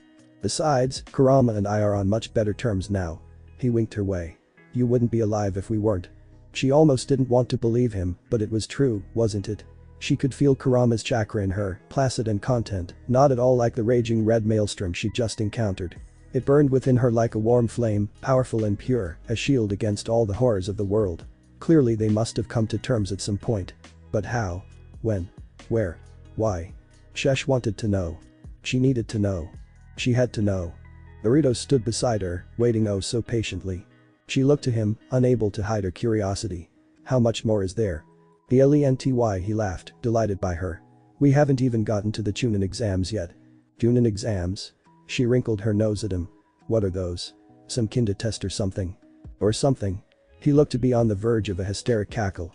Don't worry, I'll show you. In an instant his body burned golden to match her own. You asked who I am, so I'm gonna show you every bit. He offered his hand, one glowing golden god to another. Slowly but surely. His gaze met hers evenly, and she felt heat creep up the back of her and into her cheeks as she flushed. No more jumping around, I promise. In fact. Her heart hitched at those words, beating a mile a minute. I'll show you every bit of me, if that's what you want. Did he even realize what that sounded like? And yet. He still offered her his hand. Gloria's gaze slowly flitted up to meet his. Kurama jabbed her. Remember your promise. Oh, right. She had said something to that effect, hadn't she? Then her fingers latched onto his palm and curled within his own. She blinked once, steeled herself and. Yoink. With strength she didn't even realize she dragged him forward and smashed her against his. It was a brief kiss, all things considered, a promise of intent as much as anything else. Yet she felt him respond to her for a moment, his fingers gripping hers before she drew away. Not much, just enough to make her intentions clear. Her brushed his as she spoke, looking up at him longingly. "Show me." Aw, his face was so damn red. "Ha. Take that. 1 point in her favor." "Right, sure." He coughed, a little embarrassed. "I'll get right on that. This way." This time, when a flustered Naruto turned and strode away, she walked with him through his memories hand in hand. Well, shit. David saw them. Oh yes, he saw them indeed. He'd stumbled into the room to check on Mom, half expecting to still find her a burned charred mess. She was not. Mom had clearly woken up at some point, and stranger yet, she'd healed, impossible as that sounded. Now, despite the fact that Gloria Martinez was wearing nothing more than a threadbare gown over her bandages, she was snuggled up against Naruto in bed like he was kin to giant teddy bear or something.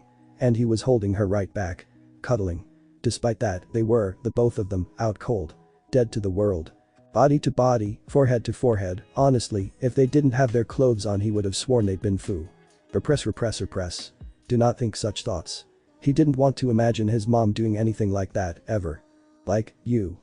Really, there was only one conclusion the poor boy could possibly make, a sole, singular outcome that sat remotely well with him. He snorted once. That blonde bastard better be good to Mom. He'd pop a cap in his ass and chase him down if he wasn't. In the end, David gave up and stomped forward, unable to help himself, nor contain his own morbid curiosity. He dragged a blanket over their shoulders to keep them warm. By some miracle the duo didn't stir. That was his cue to get the hell out of Dodge. He didn't want to be around when they woke up. Nope. You're not going to leave again, are you? Naruto yawned once, sat up, opened his eyes, and his mind fizzled right out. Gloria must have stirred before him, because she was sitting beside him. Had that been the end of it, he might have recovered, rallied even. It was not. As he looked on in quiet disbelief, David's mother shrugged off her gown. He'd never seen such a lovely sight, and let the garment pool at her feet as she turned her gaze his way. She bared her beauty to him, bandages and all, without a hint of fear, then leaned backward into him just so. At this angle he became aware of several things. Her buxom body pressed into his lap, and her hair tickled his face. Her head shifted to the right, just enough for him to glimpse an eye, to see her gaze rove upward and meet his. When she finally spoke, her voice was little more than a whisper, her hand a feather's touch on his chin as she reached back to caress his face. "I'll give myself to you if you stay, so please don't go." Was that her concern? It seemed silly to him, but from her point of view, it was probably valid. For all her bravado, he could sense the anxiety coiling in her chest like a serpent, doubt ready to sink its fangs deep. Doubt was the worst poison in the world, and he knew if he walked away now, hers would absolutely destroy her. Not that he was in any hurry to leave, mind. His chin came down on her shoulder, and he looped both arms around her waist to control himself as much as hold her fast. "Who says I'm going anywhere? I got hurt." She said the words as though they damned her to oblivion. "I was afraid you'd blame yourself." "He might have, once." Now H scoffed. "Did you think I'd run because of that? To keep you safe?" She bowed her head, just a touch. "The thought had crossed my mind." "Nope." He shook his head. "I'm done running. You're stuck with me." Her hand fell from his face. "Is that a promise?" He lifted his chin a little. "It is." "Good." She made a pleased noise and pivoted to face him fully in turn, granting him the briefest glimpse of her bosom before she laid her head against his chest, just above his heart. "I'm tired of running myself." "And what were you running from?" "Plenty of things." She gave his knee a smack when he chuckled. "I'm serious. Mostly myself, real livid." Her eyes met his, half-lidded, parting just so. "No more running." He had an inkling of what was coming next, and he was neither dissatisfied nor disappointed. Gloria jumped him. Her mouth met his, pressing against his own in a searing kiss as she tackled him back to the bed, and with it, the last fraying thread of his self-control snapped. Several things happened at once then. His hands came up to cup Gloria's waist as he kissed her neck, and she liked that very much, so much that she grabbed a hold of his trousers and yanked. Then went his boxers, and she wasn't waiting anymore after that. No siree, she planted herself atop him. There was a single moment of blinding pleasurable white as their hips met, then she grabbed him by the shoulders and dove in for another kiss, frantic and wild, like a starving woman who'd gone without for far too long. From there he sat up, pulling her closer, pressing deeper, reveling in the little gasp she gave. Wouldn't dream of it, not that Gloria gave him the chance. She kissed him again before he could respond and hooked one long leg around his waist, then the other as he lifted her, grinning now when his hand settled on her flank and squeezed. She retaliated by biting his lip and digging her fingernails into his back. Her eyes met his as they broke for air, and for a second, he could have sworn they flickered red. "Don't you dare stop." Idly, he noticed something else, then. "You're glowing again." "Eh?" She drew back, glancing at herself, her arms. In faint alarm. "I am." She was. Her body was shimmering a faint shade of golden chakra. It was glorious. Then her met his and her hips began to move. He soon found himself distracted by far more repellent things. Eka peeked through the crack in the door and clapped slowly, softly, silently. "Oh, you sneaky bitch." Sasha pushed a finger to her. Shhh. "Keep it down. I wanna watch." Both girls titled their heads as they watched the scene unfold. Tilted them more, now. Huh. He's flexible. Well fit, too. Japan roiled with rumors. Tales of a golden beast and its displeasure with the Arasaka name. As such, the company was currently embroiled in a great deal of conflict. Anako didn't know what to do. And so she turned to desperate measures. She called her brother. Target acquired. Arasaka had been very clear. Gloria Martinez could not be allowed to live. A message must be sent. He could see her through the scope now. All it would take was a twitch of the trigger and those sweet, sweet eddies would be all his. Pull the trigger. The face filled the scope. The sniper took the shot on reflex. As such, he had a perfect view of watching the sniper round flatten against Naruto Uzumaki's forehead. It would haunt him for the rest of his days, well, what was left of them. He reeled back, brandishing his rifle like a club. "How did you?" "I'm not foolish enough to lower my guard in a place like this, you know." The blonde crouched down and retrieved the flattened round, humming softly. "That's why I had the surroundings seeded with shadow clones." The heck was that? Shadow Wobblerg. The knuckle sandwich filled his mouth and shattered his teeth, sending him reeling to the floor. "You think you're hot stuff, don't you? How's this for an answer? 5%. He held up a hand, fingers splayed. "That's all I need to deal with someone like you. You people are soft. Squishy." Crouching down, he took a hold of the sniper's arm and bent it back, ignoring the scream that followed. "It's almost sad, really." His victim wailed. "What do you want?" "Answers would be nice." He gulped. "And if I don't give them?" The mighty golden shadow fell over him, teeth bared. The sniper sang like a canary and by the end, he died like one. The door flew free from its hinges in a shower of sparks. Naruto lowered his boot, leaned forward, and grinned into the now open archway. "Hello, is this Arasaka? I'd like to make a withdrawal." The result was everything H''D hoped it would be. Bullets battered harmlessly off his chakra cloak, flattened against his chest and face, tickling him. "Nice guns." Buuut. His face split in a toothy grin as he conjured a pair of Rasen shuriken out of thin air, one to each hand. "Mine are bigger than yours." He swung both hands forward and the screams began as he waded in. A Bijidama was overkill in a place like this. Wouldn't do to bring the building down on his head like the last one, you know. So yes, that limited him a little. But only a little. He casually caved a guard's skull in, humming under his breath. "Definitely a bad guy, that one. Not so that scientist over there." He shooed them away with a gust of wind and sent the poor fellow scurrying for the exit. The next two he killed without a passing glance. The people in here were something of a mixed bag to his senses, most were scum, but not all. He was careful to pick his targets, the innocent lived and the guilty, those whose hearts were blacker than their own souls. Well. 3 guesses as to what happened to them. First 2 don't count. He cornered a clerk against the wall with a smile. "Hey, pal. Where do you keep the important stuff in this joint?" The man trembled. He blew out a frustrated sigh. "Look, buddy, you're just a pencil pusher, I don't wanna hurt you. But you're gonna tell me one way or another. So what'll it be?" "The TT top floor. Server room. You'll need an engram to get in." "Great." He clapped him on the back. "Thanks for being such a good sport about this. You can go home now. Just one last thing." He craned his gaze up to regard the floors above. "What's on the top floor?" He looked back to find the fellow in a dead faint. Bah. He'd find it himself. Did he feel bad about dispatching all these people? Maybe a little. But he couldn't let Arasaka get away with what they'd done. So in other words. Boom. Much boom. All the booms. Thanks for watching this video. If you really enjoy this video, like, subscribe and comment down below and turn on that bell notification. Don't forget to support and follow the NeonZangetsu for writing that awesome fanfic and also make sure to comment on this story link in the description. See you in the next video. Goodbye.